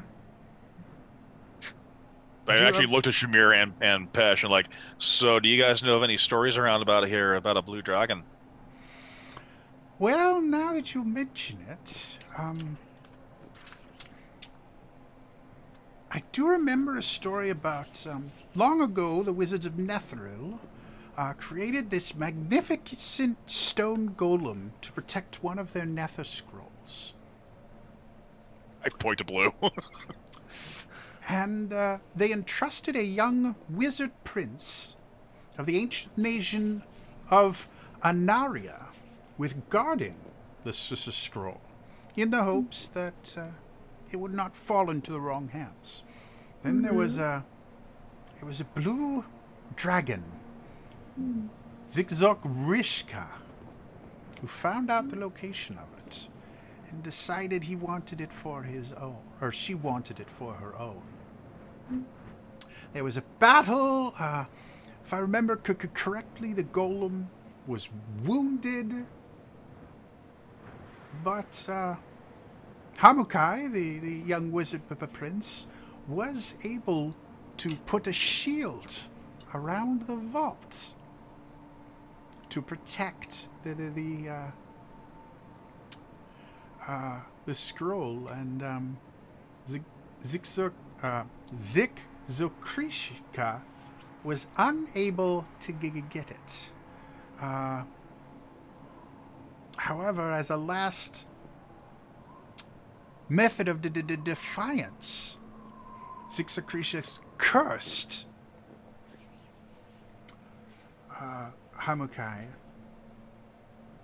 which would cause him to eventually die, and when he would die, the curse would force the barrier to be linked to the Wizard Prince's life. So as soon as he died, the barrier would fall, and she would be able to get her prize. The Wizard Prince, being very, very smart, he ordered his wizards to perform a ritual that would keep him at the brink of death for millennia, so that the barrier would remain longer than even the lifespan of a dragon. Zikzokrishka was very upset. She returned with an army, laid waste to the entire city, left it in ruins, but could never break into the vault itself.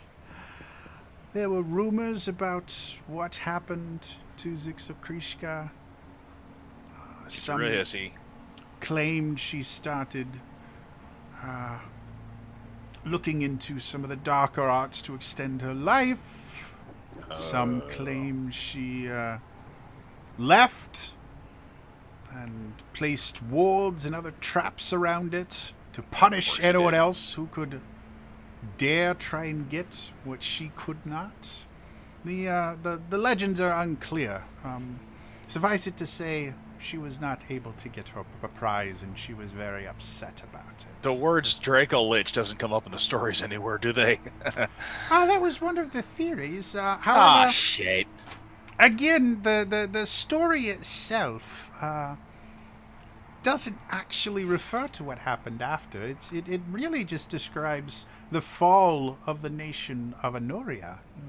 We currently are in the lands that Anuria used to rule over. I mean, Anuria used to be right here. We're in the outskirts of it. The throne room is several days' journey away from us. That's where I'm assuming our golem friend wants to go. Mr. Prince, throne room. About that dragon lich theory, how long do dragons usually live? Well, dragons themselves can live for a few hundred years, maybe 1,000, 1,500. As long as another dragon, as long as they don't get in a scrap with another dragon. But especially chromatic dragons, they're not exceptionally long-lived. They will eventually die after 1,000, maybe 2,000 years to the tops, and it's been many more years than that. Hopefully the dragon wasn't so petty to continue to live on out of spite. It's possible. Blue dragons are interesting. They, well, we'll just leave it at that. They are interesting, but... Since we're in the hut, we're protected. Quinn reaches into his pocket, he pulls out a flask, and he's like, oh boy. Cheers to that. I will warn you, as much as it may soothe certain impulses, remove fear, spirits and other things like that also tend to dehydrate the body. I know, so when I took a pull, like I got my flask too. Got my flask, got my water skin. I would not be a competent guide if I didn't remind you of the dangers. Staying hydrated is key. I understand. Thank you. Oh, by the way, White, it's a smart thing not to go to too much of an extreme, but seeing as how the hut itself is also temperature controlled, anyone else want a little bit extra cool in their water? And he casts control water and makes his water a little extra cold. Okay. I think that will be enough. If you have no more questions, we are going to be traveling most of the night. I'm going to get some rest. Oh, sure. You get your rest over there. Gonna be resting in your tent. I was hoping to rest here, away Oh, from... okay, sure. You I were thought so that was insistent. what this was Well, for. you were so insistent on the spiffiness of your tent. I didn't know if you were going to be sleeping out there or in here. You're welcome to. We're all working together here. All right. I'll just be working together here for a little bit, and I'll just be going over my notes, examining our friend Blue over here. We're going to be doing various magical stuff. You understand? Kind of looks at you, and then kind of goes over to a corner of the hut and just kind of lies down, adjusts his robes to kind of get a pillow and cover his face. And he seems to be out rather quickly. Going over here, doing a certain little bit of rituals here, and I'm going to cast Detect Thoughts on Shamir. I can do surface thoughts at first with no save, and if I dig deeper, that's going to be a save. Due to the fact that he is currently unconscious, there are no surface thoughts. Okay, guess I'm going to dig deeper then. Save on that would be a Wisdom 16. But I've foreseen this moment.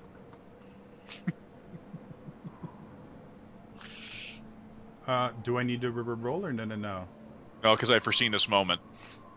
Okay. And he gets a 7 on the roll. All right. So he seems blissfully unaware. However...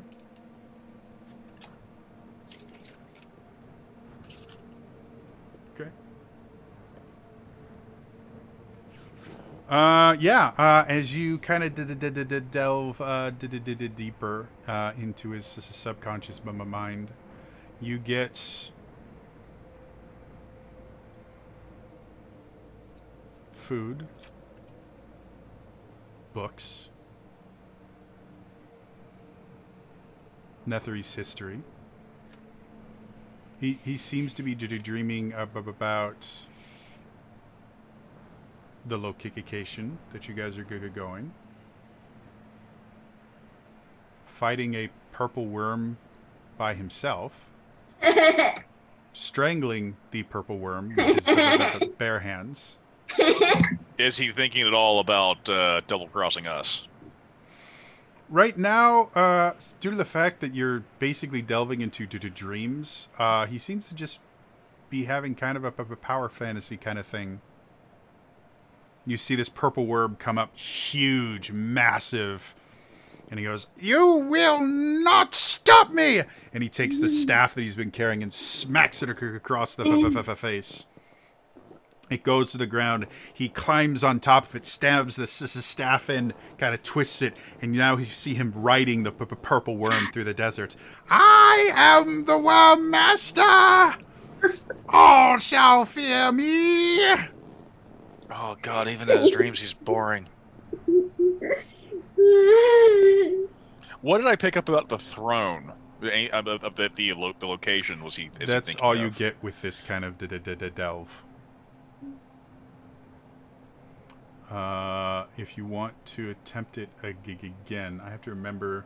If I remember correctly, as you delve more into it, it takes more resist because you're literally going into his deeper thoughts.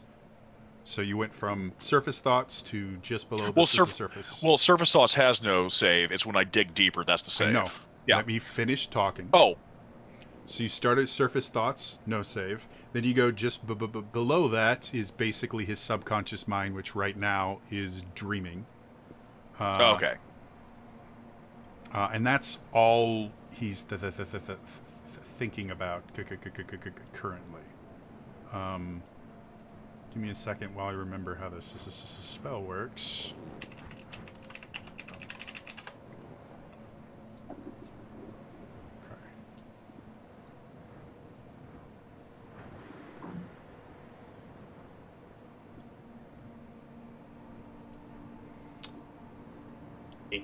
Quinn. So yeah, if it fails, you gain insight into its reasoning. its emotional state, and something that looms large in its mind. That's what's looming large in its mind. Mm-hmm.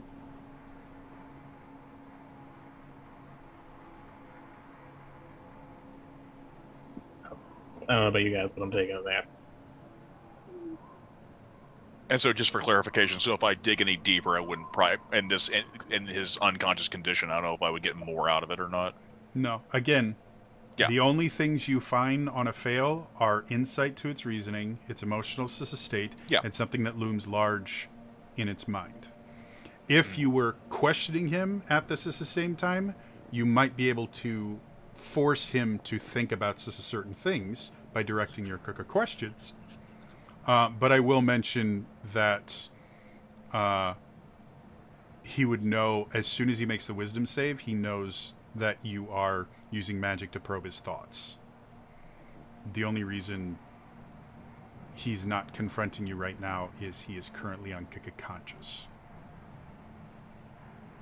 But that is another part of the spell. If he made the save. No, either way, the target knows that you are probing into its mind.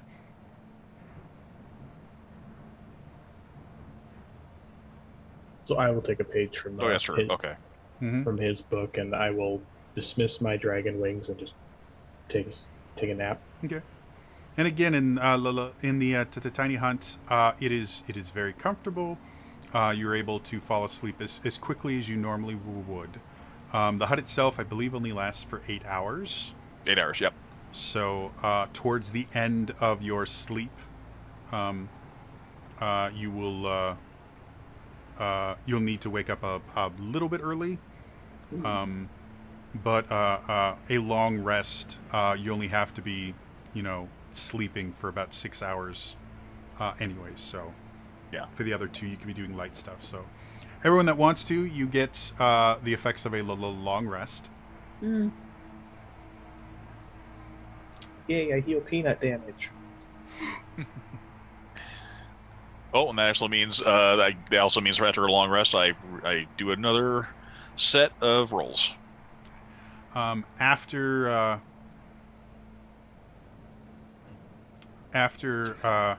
Pesh Okay, and that's weird. I rolled doubles last time, and I rolled doubles again. fun.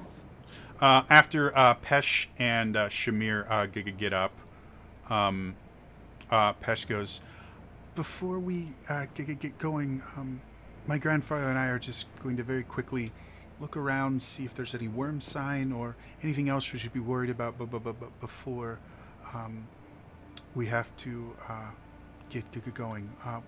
We should be back within." You see him start thinking, maybe 10 minutes-ish? Yeah, don't worry. I'll watch him, and I'll summon my wings and essentially just hover like 30 feet above him. Okay. Just follow him around. So they both head out of the tiny hut, and you see them start looking around. You see Shamir start kind of picking through the sand a little bit. They take out some scrolls. You can see that if you focus far enough, you can see what looks like maps. And they start making notes and things like that. Eventually, Pesh kind of waves at you and kind of gestures for you to come down. I'll fly down, but stay hovering above the ground like 5 feet. Do you know what worm sign looks like? Nah, I'm just watching you guys. So that Shouldn't you be experts on this? And he starts making a pattern in this sand. Since you can go much higher than we can you look for something that looks like this? That's this is purple worm territory. There don't tend to be too many near each other. They tend to fight, but they do have very, very large territory. And if you see something that looks like this, we can avoid the purple worm as much as we can. So would you mind? We've looked as far as we can see, but you can just get much higher. I agree. How much radius do you want me to cover? As far as you can see, we are, and he points in a direction. We're going in that direction several days. So that would be the direction we want to look. If there's worm sign behind us, that's a good sign. Being the group's most perceptive one by far, I will be about like 30 feet or so off the ground and just kind of scope for what they pointed out. Go ahead and make a perception check with advantage since you're so high. Oh, I'm glad it's with advantage because the first one was a nat 1, which would have been a -2, but then it was a 19 for 16. Okay. So, looking around, here's the thing about sand in a desert. It's kind of, it's kind of an ocean almost as the wind blows it around, and so looking for anything specific gets a little bit difficult. As you sit there and you strain your eyes, Sir. That's just a random dragon name it gave me, and I was like, whatever. Are you Christomaihua? Oh no. That was very close to the dwarven name I gave my character. Oh, like, no. I'm looking at someone in chat. I'm just gonna call you. I'm gonna call you Chris. Christos. Yeah, I'll call you Chris or Christos, whatever you want. Who did you want to give that inspiration to? Is all I need to know. I can give out the inspiration. I just need to know who, because Zsir or Zirsir is not a name I know. So, yeah, just type in chat who you want to go to. And thank you for the preparation. I think so too, but I'll wait for them to say something.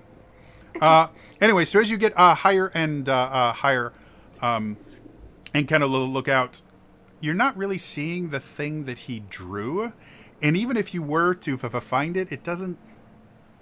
You're not 100% certain you'd be able to notice it. The dragon door. Okay, thank you. Go ahead and take an inspiration, Goldie. Noted. You'll definitely use that.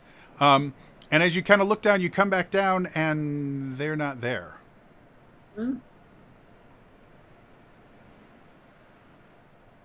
Ah. Would you look at that? With how quickly anyone else? As you look around, again, with the desert as it is, even if there were tracks there, they would be covered relatively quickly. And these people seem to know how to travel very quickly and stealthily through the desert. You don't see any signs of them. Do I see the giant golem in the distance at least? You can still see your friends and everything. Okay. And Blue hasn't moved it at all. I will fly back to the group. Well, I didn't think they'd betray us this fast, but they're gone. I'm guessing Goldie went off, but we stayed behind, and they were very far off. They were doing a check for purple worms, and I was helping them since I could fly around. Mm-hmm. Again, you guys stayed in the hut. They said they were going to go out. Yeah.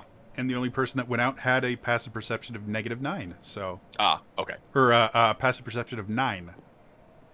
I think that's generous. I think it's 7. Is it 7, really? Yeah, it's -3. -3. Oh, it had a passive perception of 7. So. Could it also be you just weren't paying attention? I don't know. I mean... Can you carry people when you fly? Oh, you are hilarious, Sho. Will you take me with you? Let me check how much I can actually lift. Hold on. I don't think it's that much. If it's like the fly spell, you can't carry another person with you. Yeah, it's just draconic wings, but I have a strength of, I don't even know, really low. So I have a strength of 4. So Oh yeah, no, you can't lift him at all. I'm sorry, your strength score is 4. Yep. Not I rolled a plus 4 and a four, 5 but on my 4. stats. 4 to 5. He has good stats too. They're just not in wisdom Sure. or strength. You're weaker than Grog was dumb. Yeah. Yeah. So what do you guys wanted to do? It is the sun hasn't set completely yet, but it is late enough that you can barely see the sun over the horizon. And as you come out, you're actually surprised with the fact that the sand is still very warm, but the air itself is almost the same temperature outside as it is inside. Would we be able to see tracks? in the You can sand? look for them. There's enough wind right now that tracks don't last Okay. very long at all. And the Badine are experts at traveling through the desert. So you can look for tracks if you'd like. It'll be a survival check made with disadvantage because of the wind.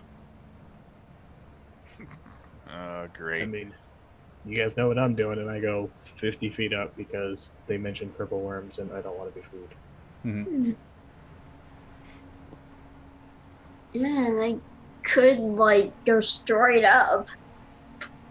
I can fly higher. Sure. Seeing if I have any spells. I don't have that spell. I don't think I have. I have like one utility spell, so I can't help.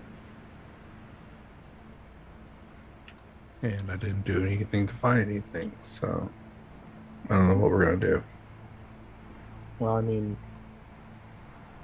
Blue could just lead the way. Do you know which way to go, Blue? B looks at you. He nods. He points in a direction. Okay. Well, I think, yeah, chances are if we're going to the throne room, Blue, is that where we're going? Maybe we might be going the same direction. Either they ditched us, which I highly doubt, because, well, I mean, we kind of got our big ticket right here. Or something happened to them. Yeah. Were they even there in the first place?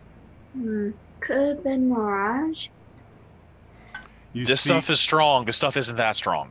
He turns to Saikako and goes, we walk all day. Ask him if he remembers an old man recently. I guess he can understand me. Yeah. He speaks. Again, he understands. I mean, just as he goes. When you say, "Do you remember an old man?" He goes, "Many, many, many." I meant recently with us, like. Yes. He points in the direction they went. Okay, so. He walked. Yeah. This is the same direction we're gonna go. I was about to ask. Yeah, it's the same general direction. Again, Well, you guys are at a giant desert. Yeah, it's still easy to get really lost. So we kind of have, if we have a general direction that that we can agree on, and Blue's going, we might actually, maybe we have a chance of finding him. All right, Blue, lead the way. Maybe keep an eye out for. Got it. He goes. I'm the most perceptive one. I'll do it. He gets up and he again dusts himself off and he starts kind of trudging through. This is sand. And it is unpleasant walking through this much sand. Anything you guys want to do before you actually get going? Any prep you want to do before you travel for the night? I'm flying and then I can make myself fire resistant if it's unbearable, but other than that, I'm good. Since it's getting dark out, summon my mage hand for my dagger in the hand and cast light. Okay. Yeah, and make the mage hand invisible so you just see a floating dagger. Yeah, bright little dagger. Yeah. First thing I'm going to do, because we're all nice and squishy and we're on purple worm territory, is I'm casting mage armor on myself. Oh yeah, me too. I don't know this word. What is squishy? The second thing I'm going to do to save us a little time and effort, who wants to take a little ride? Blue, if you know where we're going, if you don't mind, the way this particular spell works is I'm going to cast Tensor's Floating Disc via ritual. Everyone else gets on the disc. I get on blue. Everyone else keeps up with us. Very little effort on our end. We don't exhaust out. Blue kind of looks at you. This is strange. I ride on your shoulder, Blue, while you walk on and everyone else falls on a magic disc behind us. Because the disc has to keep up with me, you see. So, one moment. Okay. So, I carry you? Well, you don't get tired, do you? He kind of sighs. No. And then he kind of sees the dagger, and he kind of looks at Psycho, and he goes, "Your knife is pretty." Thank you.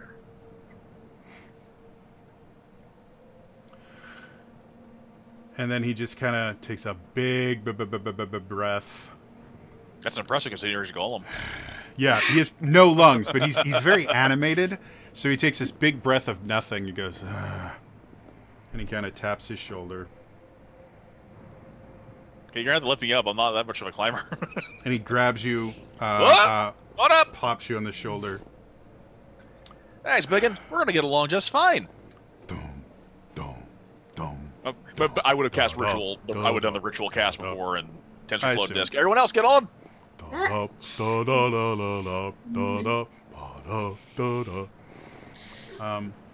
And this goes on for a couple days.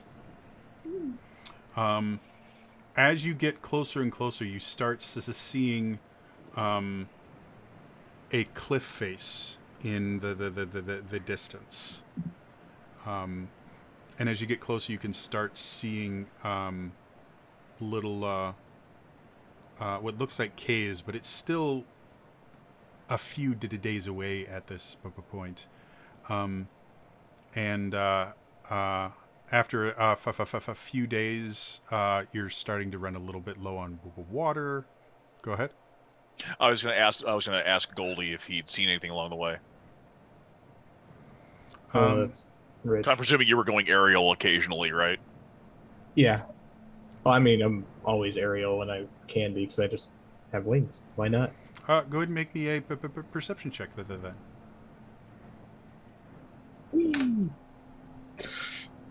-1. That would give you guidance, but you're in the air, so never mind. Every time you've gone up to go looking, the wind is so heavy that it's kicking the sand into your eyes, and they're getting all gritty in that. You don't really see anything. But you're not really able to look that far. To the point where at about halfway through the third day of the journey, you guys are completely blindsided when a pair of two Badin just kind of, they almost look like they appear out of nowhere, and they kind of stop and they both look at each other, and they see you and your giant golem, and they're like, "Hi." Hi. And by the way, I'm presuming these are completely different Badin, obviously, right? Not the same in any way. Don't mean to alarm you. Hi, I know this looks a little strange, but hey, another night in the desert, huh? Have you happened to seen? I don't know if maybe, I don't want to presume, But we don't have much to go on here. Do you know of? And you see one of them kind of brighten up. You are lost. We're looking for Shamir and Pesh. Do you happen to know those two? Do you happen to recognize those names? Those are not names myself or my brother are familiar with. Are you aware of the dangers of traveling in the desert? Yes, apparently we are. Especially considering two of your people already disappeared in Purple Worm territory, friend. Oh! And you see them both look at each other. We apologize. We pledged to help travelers in the desert. If they abandon you, we apologize. I'm rolling insight check. These guys seem super sus to me right now. Yeah, go ahead. Go for it. Yeah, they seem pretty legit to me. God, I'm going to use a luck point. A new day. Good lord. Give me something. Give me something. Nat 20! Score 26. They seem honest to you. He seems genuinely upset that you were abandoned by Badine. And as he keeps going, he's like, let us make it up to you. My brother and I, we know of a magical oasis. It's very, very close. It is the most pure, wonderful water you will ever find.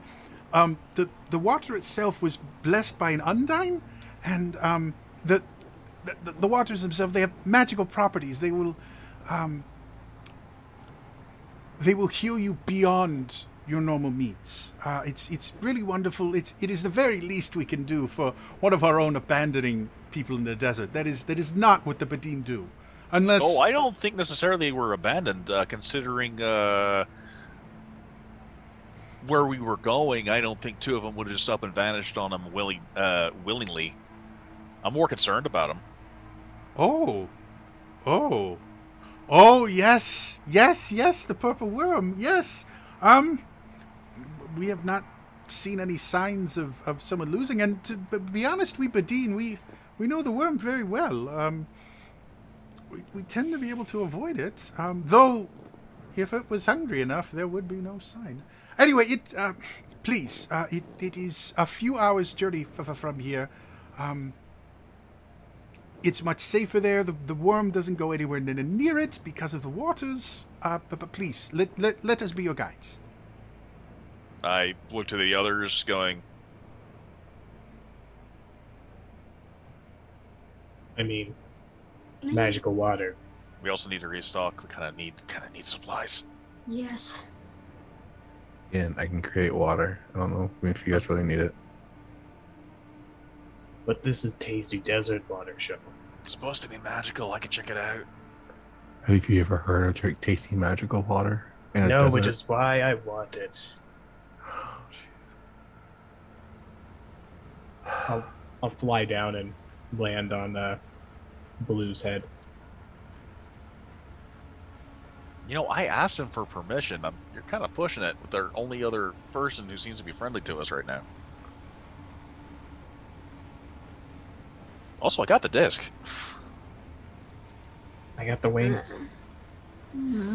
How far is it to this water? You said? I forgot. Is a few hours from here. Trust me, you will appreciate it. I promise. My word is a Badine. Doesn't mean much, but okay. That means a lot to me. Maybe I don't know not what to you're talking you, but to us, That's our not insult heritage the locals. is very, very important to us. You must not be around here to not know of the pride Badine take in our heritage. Never been here, no. Well, here, let us show you what true hospitality is. Come. Shamir seemed to be pretty, Pesh seemed to be pretty genuine saying about Badine wanting to help, and these guys do seem to be on the up and up. Okay. I'll fly after him. I tap Blue on I kind of pat him on the shoulder I'm sitting on, like, onward, biggin'! You probably should tell them we're following them. Well, I think since Blue doesn't understand common, I think he understands that we're following them. I'm presuming Blue kept up the conversation. Well, you just said onward, so I would assume that he would have gone where he was going to go initially. I don't know. Well, let's go, please. It is well, the current location we are in is relatively safe, but it will not be forever. Please, let's go. Let's go, friends. All right. Then. Did your former guides teach you how to find the roads? Yes, I believe he might have. I don't remember. Oh, there are. You can wander across the desert and get to where you're going eventually, but there are roads, some of which are hidden. You can only find them in the moonlight. Badeen know these roads. We use them to navigate the desert very well. So, I will teach you. Here, come here. My brother Satash. Satash, please, help them see the various roads. See, this is the road we are currently traveling on, and you see him kind of wave his hand a little bit, and you can watch as the sand itself moves a little bit, and parts of it glow. Just the faintest bit. See, that is one of the roads. You have to have a trained eye to see it, but when you do, it is very, very useful. And this road is known only to me and my brother Satash. What's the other brother's name again? Satash and yeah, Satash. Oh, my name is Samil. Samil, yes. My name is Samil. This is Satash. It's lovely to meet you. We are very, very happy. You see him wave his hand again, and more lights kind of go up. This is a special road that only Satash and I have been able to find, or at least only we have been able to track it to the magical oasis. We're very proud of the fact that we can show guests to our lovely Kaka country things that no other Biden can show them. Or Badin. There we go. Can't remember how to pronounce my own name. And as they're going,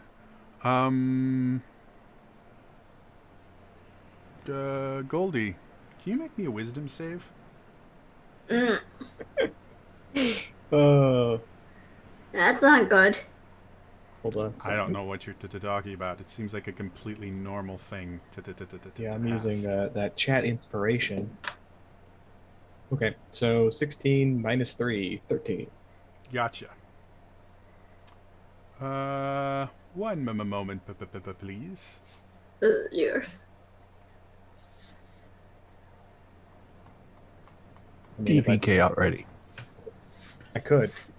I am powerful. I Okay. have nothing but damaging spells. Yeah, if I didn't use the chat inspiration, it would have been a 0. So 13's probably still bad, but it's better than a 0. Is it though? Is it? Yeah. If it's still under, it's still under. So you watch as Satash and Samil kind of move a little bit, and in the back of your mind, Goldie, you feel the overwhelming urge to cast Incendiary Cloud, targeting your entire party. Oh God. Quinn, take a reroll token from Krista's. Thank you. Oh, man. That's fantastic. Okay. That means everybody except for Goldie, I need a dex save. Okay. DC 19. Oh Lord. I have this many D8s. And after you're done with that, why doesn't everyone go ahead and roll for initiative for me? Okay, yeah.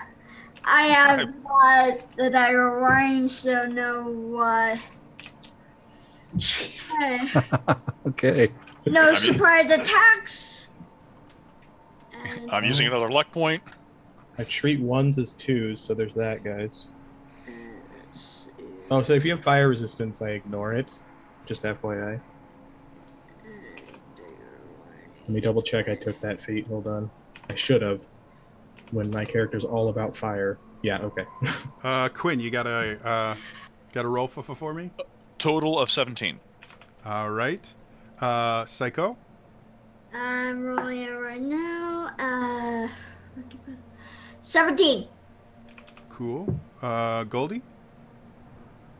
Do I have to if I'm up in the air? Yeah, you still need. These are initiative rolls. I'm sorry.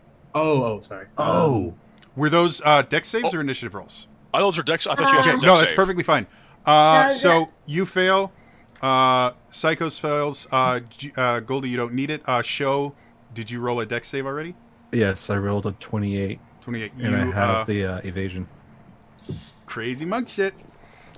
Show, Dang, a 17 fails. Crap. you are fine currently. However, Quinn and Psycho, how much damage did you roll, Goldie? 32 plus 4, 36. Ow! You take 36 for fire damage, and the air around you erupts in fire and continues burning. Oh God. Now, everyone go air? ahead and roll initiative for me. Okay. There Son of goes a my bitch. eighth. There goes my 8th level spell. The air erupts? Like Yes, the air that's what burning, or the incendiary ground is? cloud does. Oh, jeez, that's Yeah. terrifying. It stays there for quite a while. That's what that. By the way, Goldie, if you hadn't guessed, you have been dominated. Ooh. Yeah. Is this a custom? Right? I don't. Oh, never mind. Oh man, this is hilarious. Oh God. I have the highest hit points too. Have fun. Next two. Was that a surprise attack? Were you expecting Goldie to cast incendiary cloud on you? I know, but I have a dagger warning. It wouldn't technically count as a surprise round or anything like that. Your dagger would have started humming right as the spell hit. So it's not a surprise round. It's just that's the action that activated initiative. So. Okay. So yeah, you are not surprised. However, the action still went off before initiative started. Yeah. Okay. So give me initiative rolls, everyone. Quinn, do you have an initiative roll for me? 18. Cool. Psycho? 23. Rolled a nat 20. Not bad at all. Goldie? 6. Cool. Show? 30. Did you say 30? Yes. Oh, you're that crazy Monk. plus 11. Which, by the way, how did you get a plus 11? Because I saw you have a 5 dex, a 5 from alert. Where's the extra 1 coming from? I didn't see the stone. Oh, that makes sense. Okay, Luck stone. yes. You're the luck stone. So, Show, you're going to be up first. Did it roll higher? Did someone roll higher than a 30 initiative? My creatures here can't roll that high. Okay. You usually don't roll that high ever. So, what would you like to do? You can see both Samil and Satesh are there, and they seem to be very happy that you are all on fire. Oh, by the way, A nat 20 on insight, and they still got hoodwinked me. Oh, great. Oops. I need you to make that saving throw. Oh no. If you enter the spell's area for the first time on a turn or end its turn there, since you're starting in the spell's area, I need another dex save for the incendiary cloud. From Okay. everyone? Is it the same damage as before, or do we want me to reroll? Go ahead and I'll have you re-roll every time someone has to make a. Alright, I'll just do it in here to speed it up. dex save would be 23. 23. Yeah, you're fine. Every time, like, you start in this kind of cloud of or no, it would have been at the end of your turn. Ignore that. Okay. Do you want to leave the cloud? I don't have a map for this, so we'll just do theater of the mind for this combat. I find them first. Do I see them? Go ahead and make a perception check with disadvantage, since everything is fire right now. Oh, great. Level 12. Perception is... Where is my perception? 10, so 22. 22. Yeah, looking through the fire and everything, you do see Sitesh and Samil outside. They look slightly different. Their posture has changed.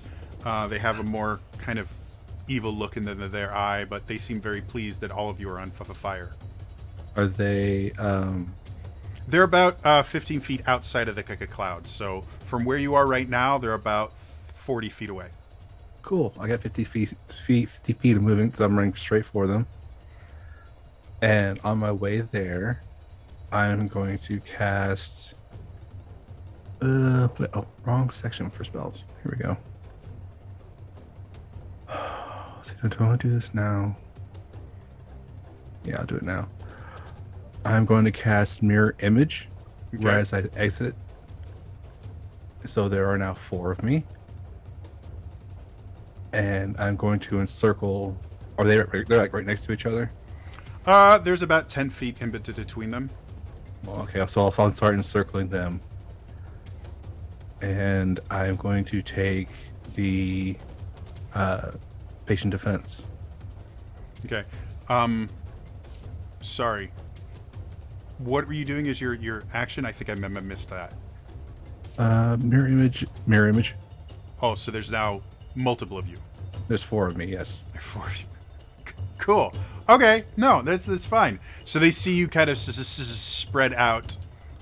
Does mirror image, does that mean 4 of you in the same place? 3 illusionary duplicates of yourself appear in your space. Okay. So they just watch you expand. And they're like, a spellcaster. Wonderful. And yeah, so I take patient defense. Cool. Next up is going to be Psycho. Everything is fire. Okay, I'm gonna move out of the fire. Okay. Okay, So again, I believe it's what, a 20-foot radius, right? Yes. Okay. So you will have to, how it would have been cast on you, you're going to be pretty close to the center of it. So it's going to take 20 feet of movement to get out of the area. Or technically 25 movement. Yeah, I'll take that. Okay. So you get out. You can see that Sho apparently has friends that look exactly like him.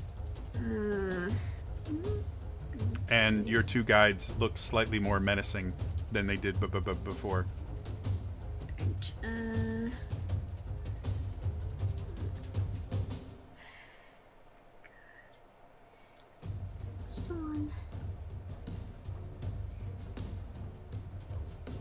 I mean, I love the spell. I didn't expect it to be used on you guys.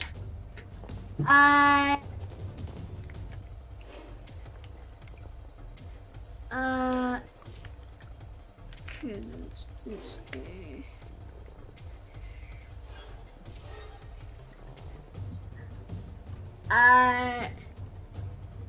am going to cast Synaptic Static on the monsters. Okay.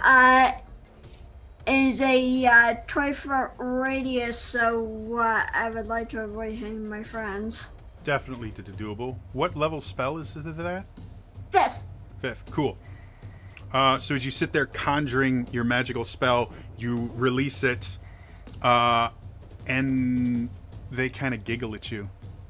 Oh, they're immune to... Okay, so they either have Very low intelligence or immune to psychic. Anything else you wanted to do? You still have your bonus action. Oh, come on. I don't remember what you can do, Katie.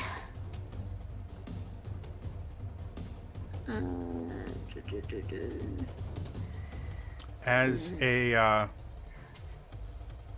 I'm not sure what your, I don't have your character sheet in front of you. Did you take Quicken Spell at all? Because theoretically, if you wanted to quicken a cantrip or anything, you could do that. It's really common for sorcerers. I didn't. Okay, not a problem at all. However, as a bonus action, I'm going to do Revelation Flesh and gain a flying speed. Very, very cool. All right, so is there, in the description, does it say, like a description of physically what happens? Or I guess I'll let you decide. How do you want this to appear to other people? Do you want to just rise to the air? Do you want wings? What do you want? I'm going to rise in the air with black static around me. Oh, cool.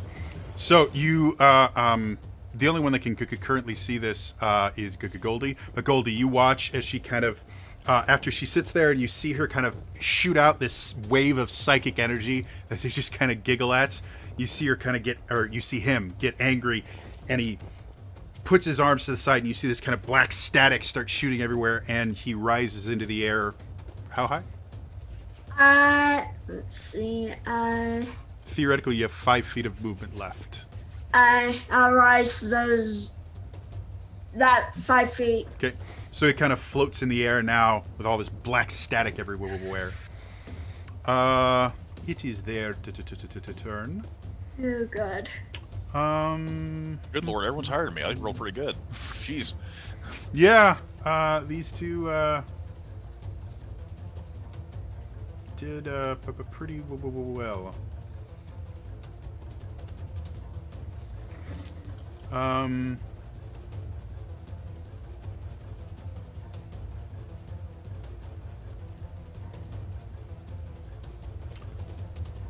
One of them is going to get, or one of them is actually going to run directly over to the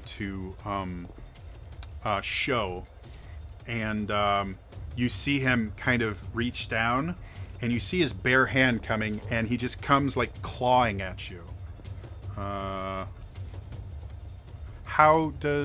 I have disadvantage on this? How does your image work? I believe he rolls. No, Sure. Each time a creature targets you with an attack during the spell's duration, roll a d20 to determine whether the attack instead targets one of your duplicates instead of you. Okay. Go ahead and roll your d20. I'll make the attack roll.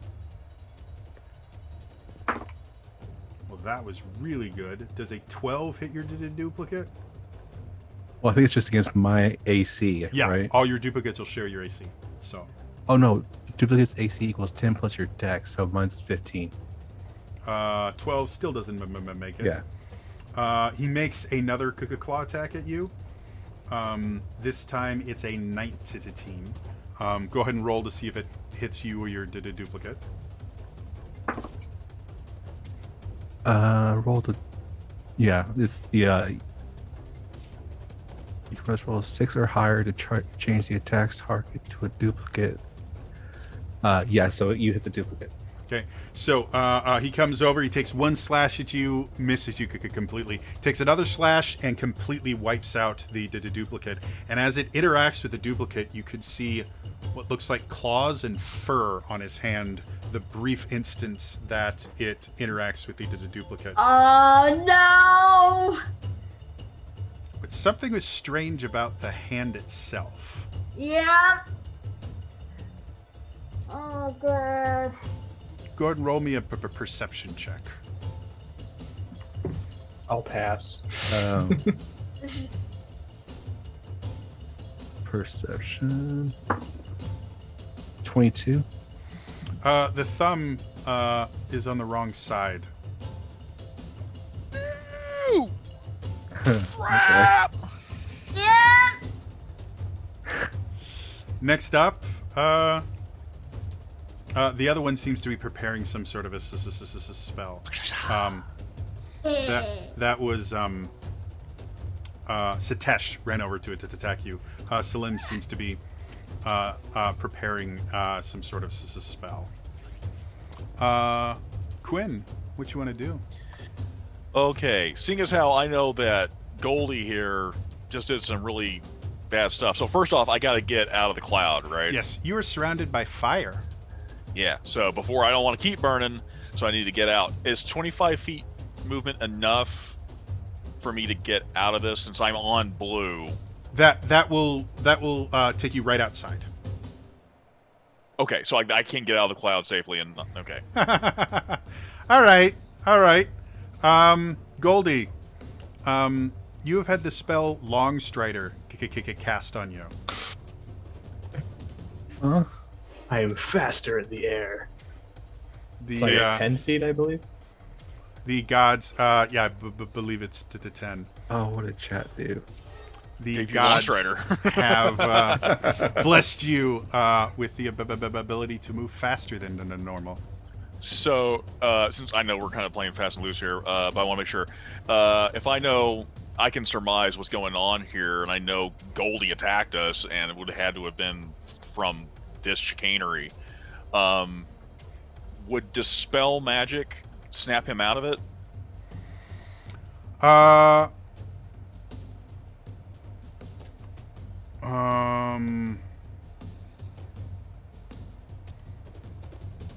actually not sure if Dispel Magic... I don't think it's high enough.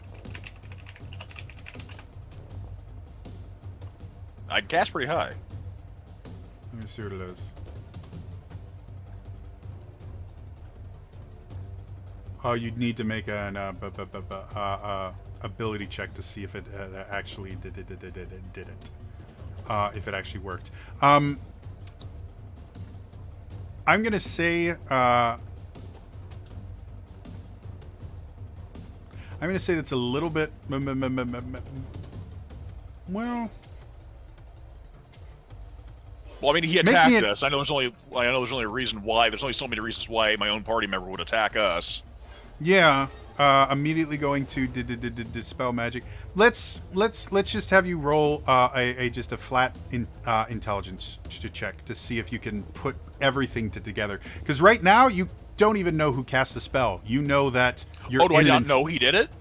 He was behind you, and the only warning you had was. I'm sorry. I thought he did it. I thought I knew he did that. Okay. Yeah. Psycho's dagger started humming. And then fire was everywhere. So total 19. Total 19. I'll say because of the level of the spell and the fact that Psycho's dagger was humming, you know it couldn't have been Psycho. And the only other person that can cast Incendiary Cloud, which is an 8th level spell, would be Goldie. Our flaming flying friend over there. Yeah. So yeah, you might be able to consider that. So if you want to try and do that. However, as you come out of the cloud, I need a wisdom save from you. Uh-oh. Just to ask, is this about being frightened? This is not about being frightened. Okay, cool. All right. Wisdom Join save us. throw. The Kool-Aid tastes great. And I'm going to use my halfling luck because I rolled a 1.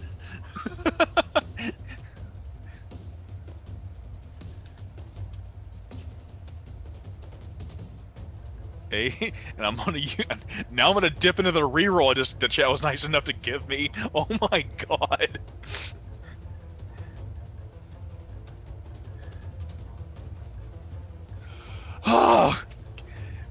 Jody, there's a reason why I took Divination Wizard, and it's for this reason I got a 25.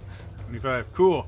You feel something invading your mind, trying to force you out into a passive position, but you shake it off. Oh, no, oh, screw you! Okay, now I'm finally out. I'm gonna I guess we know that the that Goldie's responsible. Yeah, you're relatively certain it could only have come from him.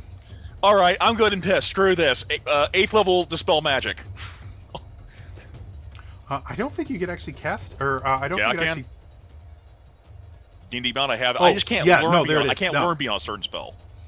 No. What I was gonna say was I wasn't sure if you could cast dispel magic at higher levels, but 100% you can. Yeah.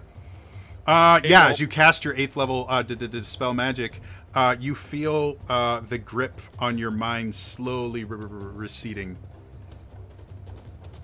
I guess because I knew that's a powerful spell. Maybe I overshot it. You are no longer dominated. Oh. Goldie. Yeah, I know you. Anything hate else that. you want to do with your turn? Your move is gone, and so is your action. So you got a bonus action if you want to do something cool with that. Bonus action? I don't think I have anything I can do as a bonus action. Right. Hold, please. 8th level. Yeah, literally the only thing I have is a bonus action spell, but that's leveled, so yeah, I'm good. I'm done. All right. So, And I just point. I just do a halfling gesture. The words of B. Dave Walters instead. I'm gonna do halfling gesture to the guy, to the two. Who I thought were on Spadine. Goldie, what you want to do? I'm going to realize what I did and drop concentration on Incendiary Cloud. Shoo, goes away. I am going to stay as far back as I can, so I'm out of potential counterspell range, and I'm going to cast Chain Lightning at these friends, but I'm going to transmute it with a sorcery point into fire damage instead.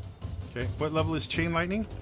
7. I'm casting it at 7th level, but it's a 6th level spell. Okay. They up cool. at me. What's the spell save DC? 19 dex save. 19 dex. Cool. I'm gonna ask, do they have advantage on this? You don't know.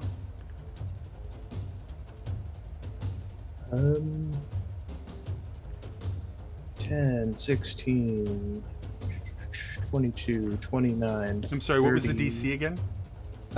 19 dex. Okay. They failed. 7. 49, 53 points of fire damage. And then I assume it's just the same damage would leap to the second one if he's within 30 feet of the first guy. I believe that's how it works. That's how we're gonna do it because I don't want us rolling all into the night. Okay. Yeah, so 53 if the other one's within 30 feet as well. Those are scorched kitties. They are. They were not expecting you to be casting magic on them, so they did not get that far apart. So you guys watch as he kind of blinks a little bit, and then you watch him conjure another spell, and you see this bolt of lightning shoot out. But as the bolt goes through the air, you watch it erupt into flame, and this fire bolt goes out, hits the first one, dances across him like lightning, but explodes like fire. Goes, hits the second one, does the same thing. They both look pissed. I will point out I do ignore fire resistance if they have it. They do not have resistance of fire. Sorry, I just need to step away real quick. 1 second. Okay, not a problem. And I'm going to stay my 50 feet up in the air. Cool. Show. He's back up to you. How? Okay, so if I'm if my actual person, not one of the illusions, is standing next to the one that was starting to cast a spell, how far away is that other one that swung at the illusion? Well, the illusions are in the same space as you. So the one that swung at your illusion is right next to you. The other one... Oh. Yeah, the illusions are in the same space as you. Okay, I gotcha. It's basically a mirror image is basically a defensive shield. Yeah. So the other one is about 20 feet away. Sweet. Perfect. So I am going to cast Guiding Bolt at that one, the one that's 20 feet away. Okay. At what level? First. Okay. As you fire the bolt off, the creature turns to you, watches the bolt come right at him. It hits his chest, and he giggles.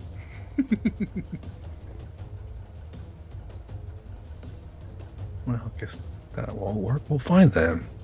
And so then I'm going to bonus action Flurry of Blows, the one right next to me. To take the Flurry of Blows action, you have to take the attack action. I will not do that then. I will be very frustrated then. Okay. And there are other things you could use your bonus action for. Anything you wanted to do? let me look at my bonus real quick. You can patient defense again if you want to go that route. Basically, Yeah. almost like half your key abilities are all bonus action dependent. Yeah, this one is actually. You know what? I'm going to cast Shield of Faith on myself. You can't. You've already cast a leveled spell this turn. So that was a bonus action. It's okay. if you even if it was, you can't cast 2 leveled spells on the same turn. Gotcha. Then I will just take patient defense. Cool. All right. So you get ready for another attack. Psycho.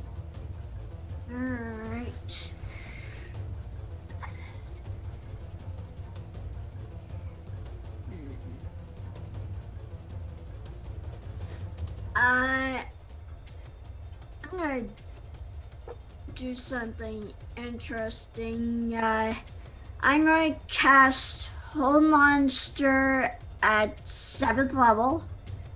Okay.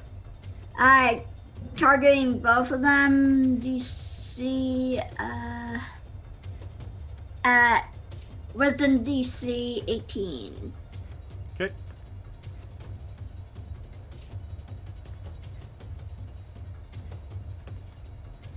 All right. So as you sit there and you start casting a whole person on them, Whole Monster. you say horde monster or horde person? No, I said Whole Monster. Cool. As you start casting Hold Monster on them, you see rings of energy start descending from the sky as it goes around their arms and then their shoulders and everything. You watch them both sit there and then... and they break out of them. Damn it. Anything else you want to do with your turn? You still have your entirety of movement. There's no more fire. That's a plus. And you have your bonus action. I'm going to And you can go now fly right. up. So Yes, I'm going to fly about 20 feet up. right. So you watch as the sparks, black sparks, get even higher as Psycho just rises another to 20 feet into the air. It is now their turn. They're going to turn to Goldie. Goldie, I need another wisdom save from you. I can do it. 13. Yeah. In your mind, you hear, run away and don't stop running until you cannot run anymore. And I didn't see them cast a spell. You're close enough. You would have. Okay, so they are. Okay, so they were I didn't know if it was like a spell like ability or if that was like. No, that is an actual spell. Oh, okay. Then I'm gonna counterspell. I'm gonna I'll counterspell at. I will use a 4th level counterspell. Okay, they're completely unaffected by it. The spell takes hold.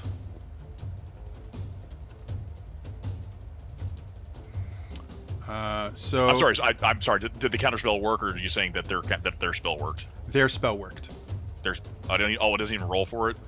Okay. They're immune. So, yeah, Goldie, you feel compelled to run away from this conflict as fast as you can until you can no longer run.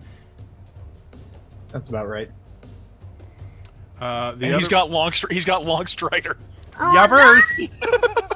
The other one is going to come up to you. However, because of that, yeah, no, it's actually fine with the opportunity to attack. Go ahead and make an opportunity attack if you would like, Show, because the other one's going to run away from you. I'm guessing that where'd it go? 13 won't hit. 13 does not hit. Okay. So he runs away. He comes up to you, Quinn, and you see again. He starts clawing at you. Wow. Saves I roll fine on. Attacks not so much. 15. 15 would work, but I'm going to use a spell. I'm going to use a shield. Cool. As he hits you, as you see the claw coming closer to you, it gets really close shit! to your face, and then and reflects off. He goes, "Ha!" and he growls at you. Bad kitty, down!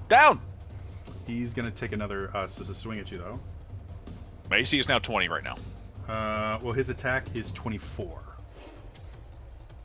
So, let's see if I can. I think there might be something I can do here. or actually, you can't cast. You can't cast that. You used your reaction to counterspell. Oh, to counterspell. That's true. Yeah. Shoot. So the first attack hits, and you take 9 points of slashing damage. The second attack hits, and you take another 9 points of slashing damage, and you feel jacking me up. really horrible after you're hit by it. That ends their turn. I want to make sure on something here. Just Oh real shit! quick. Before that happens, Psycho, you would actually go first. I went out of initiative, so no, it's Psycho, reaction you too, already never did. mind. You already did your turn. You flew up. Never mind. Yeah. Then now it's Quinn. Quinn, you have a friend right next to you. You dick. By the way, Argenta, as I know you, I'm loving the chaos. Let's see here. Now I know that they did something to Goldie again, right? You would recognize a suggestion spell. Oh, okay. Let's see if I It's can- not a really high-powered spell, but it is a very effective spell. Yes, true. Anything that targets wisdom is super effective against me. Let's see. Sorry, I got so many things going on. I have a penchant for sorcerers with negative perception. I swear. So I'll do that again. I'm going to use a 4th level Dispel Magic on Goldie again. Yeah, that. I didn't know if they upcast it, so I'm going for 4. Yeah, no, that makes perfect sense. Yeah, you sit there and you feel kind of the web in his mind, and you just sit there and you just pull it out and throw it away. Would that also dispel the long strider, by the way? I don't know if that Or works it- on multiple or what. Or is that the special circumstance since it's a chat thing? The spell, Dispel Magic, I believe, only removes a single magical effect. Okay. I was just wasn't sure. So for right now, I'm not gonna quibble over it. I'm gonna say it removes the effect that he wanted to remove, which is the. If that's not how the spell works, I don't really care right now. This is going a little bit later than I wanted to. Yeah. So. Anything else you wanted to do? Let's see here. Spell, that was probably an action right there. And that was definitely... I don't have anything else.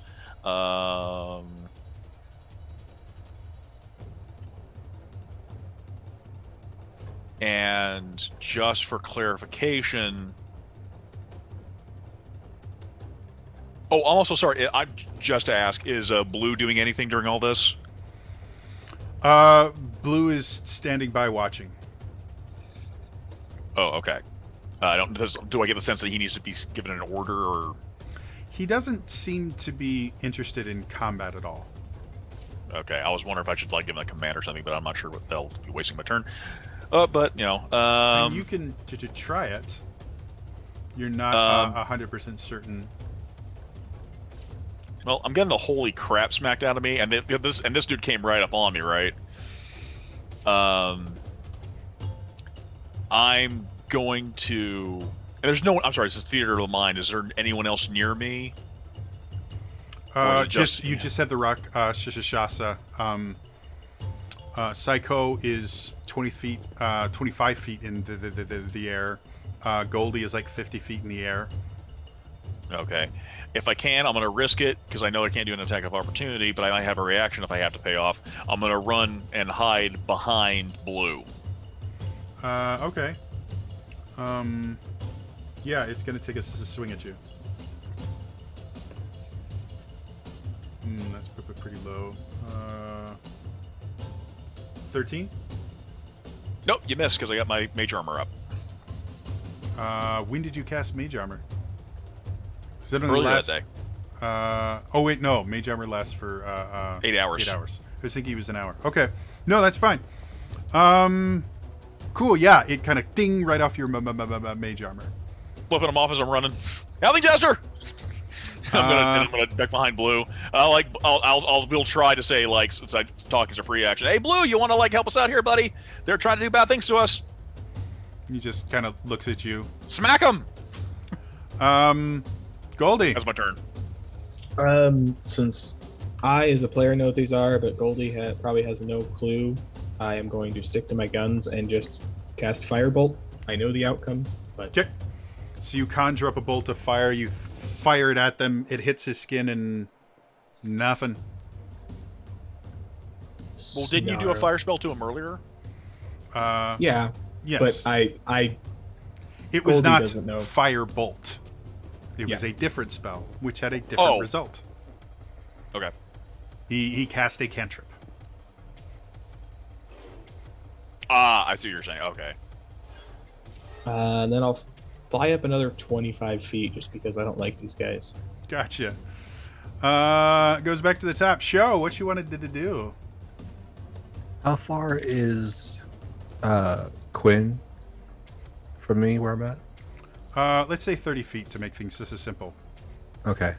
I'm going to run towards the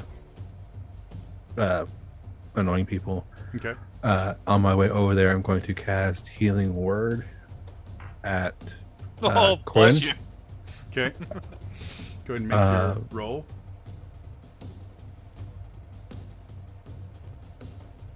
It's just a D4.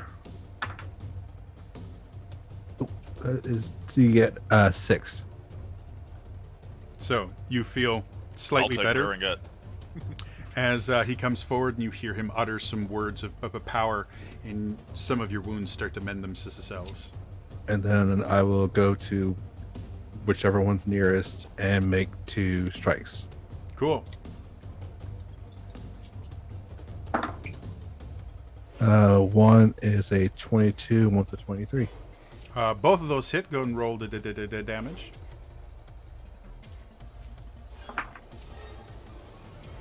One is 12. The other one is 7. So grand total, that's 19. Yes. Right. Am I making any con saves after those? I can't do a stunning strike because I used the bonus action already, right? No. Anytime you hit, you can add on a stunning strike. You just have to burn a key point. Oh, well then absolutely I will do that. Cool. What's your DC?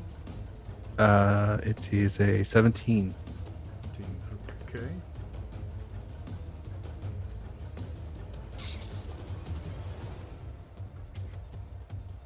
He is stunned from the first one.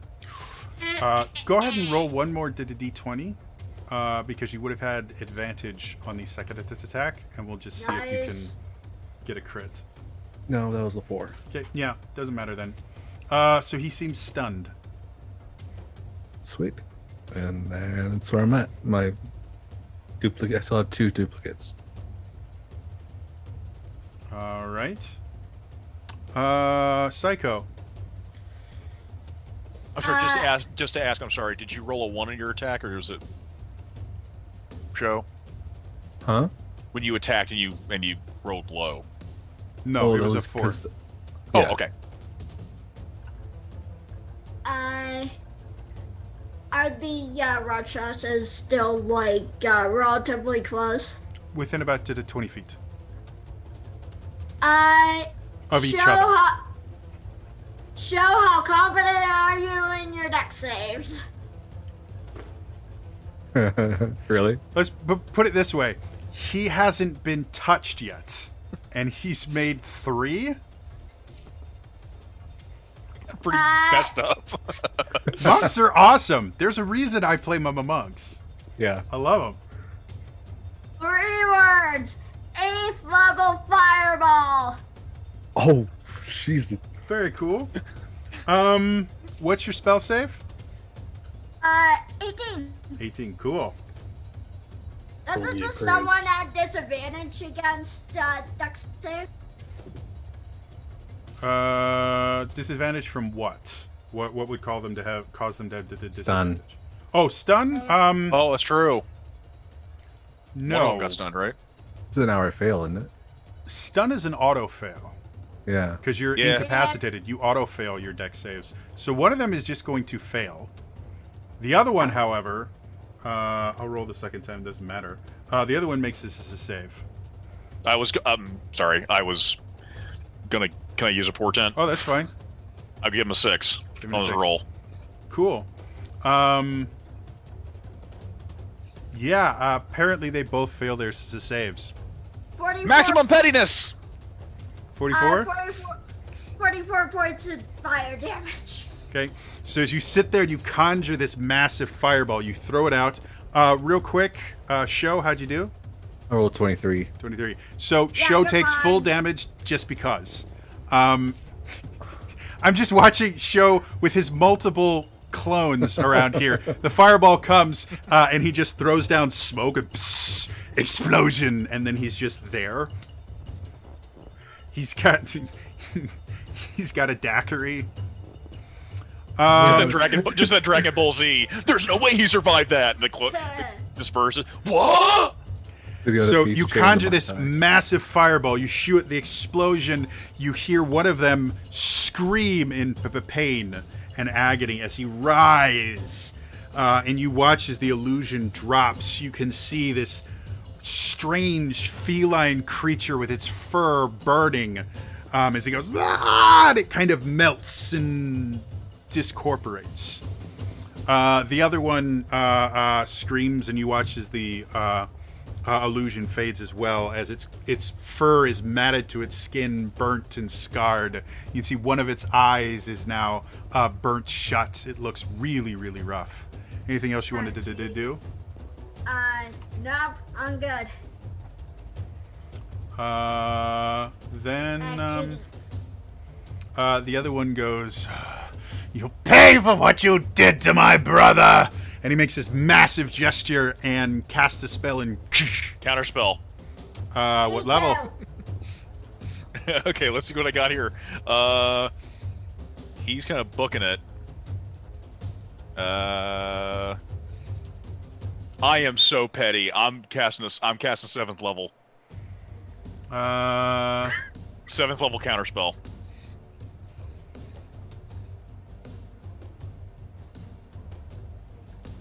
Yeah. So as he sits there and nothing happens. No, we're not done with you yet, kitty. And in that case, what other cool stuff can he do? Not a whole lot. He's going to curse your name and end his turn because he's got shit left. Not the first person to curse my name. We're gonna go to Quinn. You're up. Yeah. Let's see. What do I got left in the tank? Okay. I can do so much, but how rough is he looking? Oh, rough. Very. He's very, looking very rough. Yeah. What was the? Do you remember what the damage that fireball was? It's 40 something. 44. 44. 44. Yeah, he's really, really rough. Have fun. Yeah. Ooh, do I want to bank on this?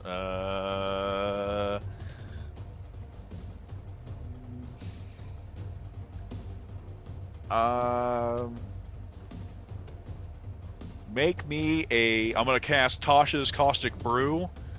I'm going to. It's a Dex 17 saving throw. Because I want to guarantee I'm gonna burn him. What level? 6th level. As you sit there and you bring the caustic brew up, you fire it, and Because I really want to mess him up. nothing happens.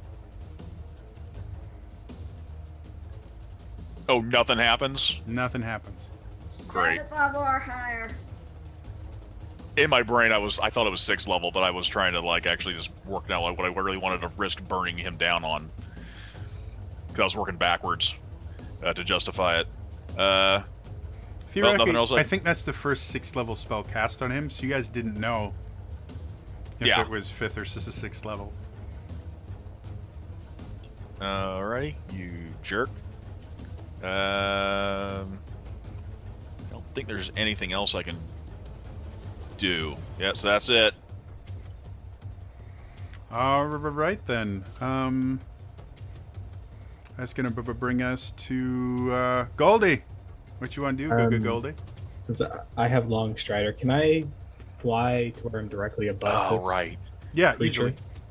Okay, so I'm gonna get a little bit more height and get right above him, say like I'm 80 feet above him, Okay. and I'm gonna dismiss my wings and just cannonball on top of him because I have nothing else to do that will hurt him. Okay. No, I know I'm gonna be taking fall damage, but I got almost 200 hit points for a reason.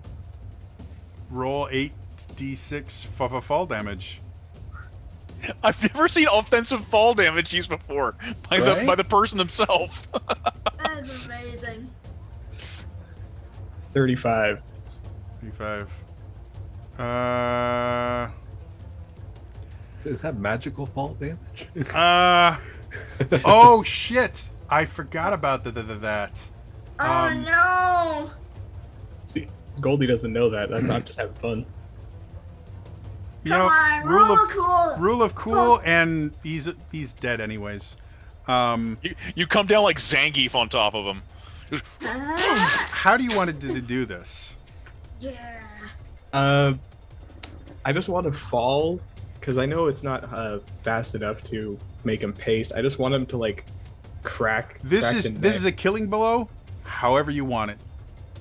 All right, let's make him look like a watermelon at a Gallagher show.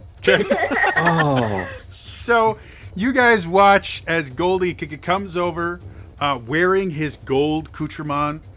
He's got his big, massive golden staff with him. He gets above, and you see him just get up there, and he grins for a second, and then his wings disappear. And he closes his eyes, and he falls, and you're like, what is he? What is he? And you watch as the Rakshasa He's not gonna. sits there going, he would. No! And splat. I'll say Just as the splatter happens, I dodge behind Blue. Make me a dex save. oh me? Yeah. Oh no.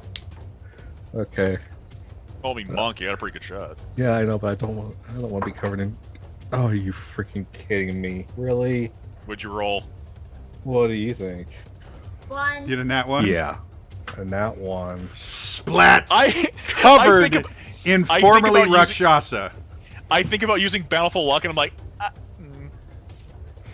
You are covered It's karma. It's karma. Ew. you for are the covered peanuts. in Rakshasa remains. But both of the creatures are dead. I run over and give Quinn a hug. I'll start using prestidigitation to I'll clean shock the and grasp blood you. I'm just holding my hand out. I'll shock and grasp you. When every when you're a at crotch level, wily- you're in a target-rich environment. He's a wily little guy. As you guys are sitting there, as the kind of drama and the adrenaline kind of fades from you, you guys notice, because of the little bit of perspiration from the fire and everything like that, you can now feel the desert is very, very cold. You guys are shivering just Super a hot, little, super cold at night. Yeah. a little bit. There's nothing to contain heat. So once the sand cools off, it's freezing. So you feel this. You guys feel a little bit cold. You have no idea where you are. The road that they showed you doesn't seem to be a thing. You are They were now. spinning a yarn. No. My nat 20 insight didn't get anything off of them. No, it's God dang it. weird. It's like Rakshasas have a 20 charisma and a plus 10 deception. Oh yeah, I think a nat 20 would like break that.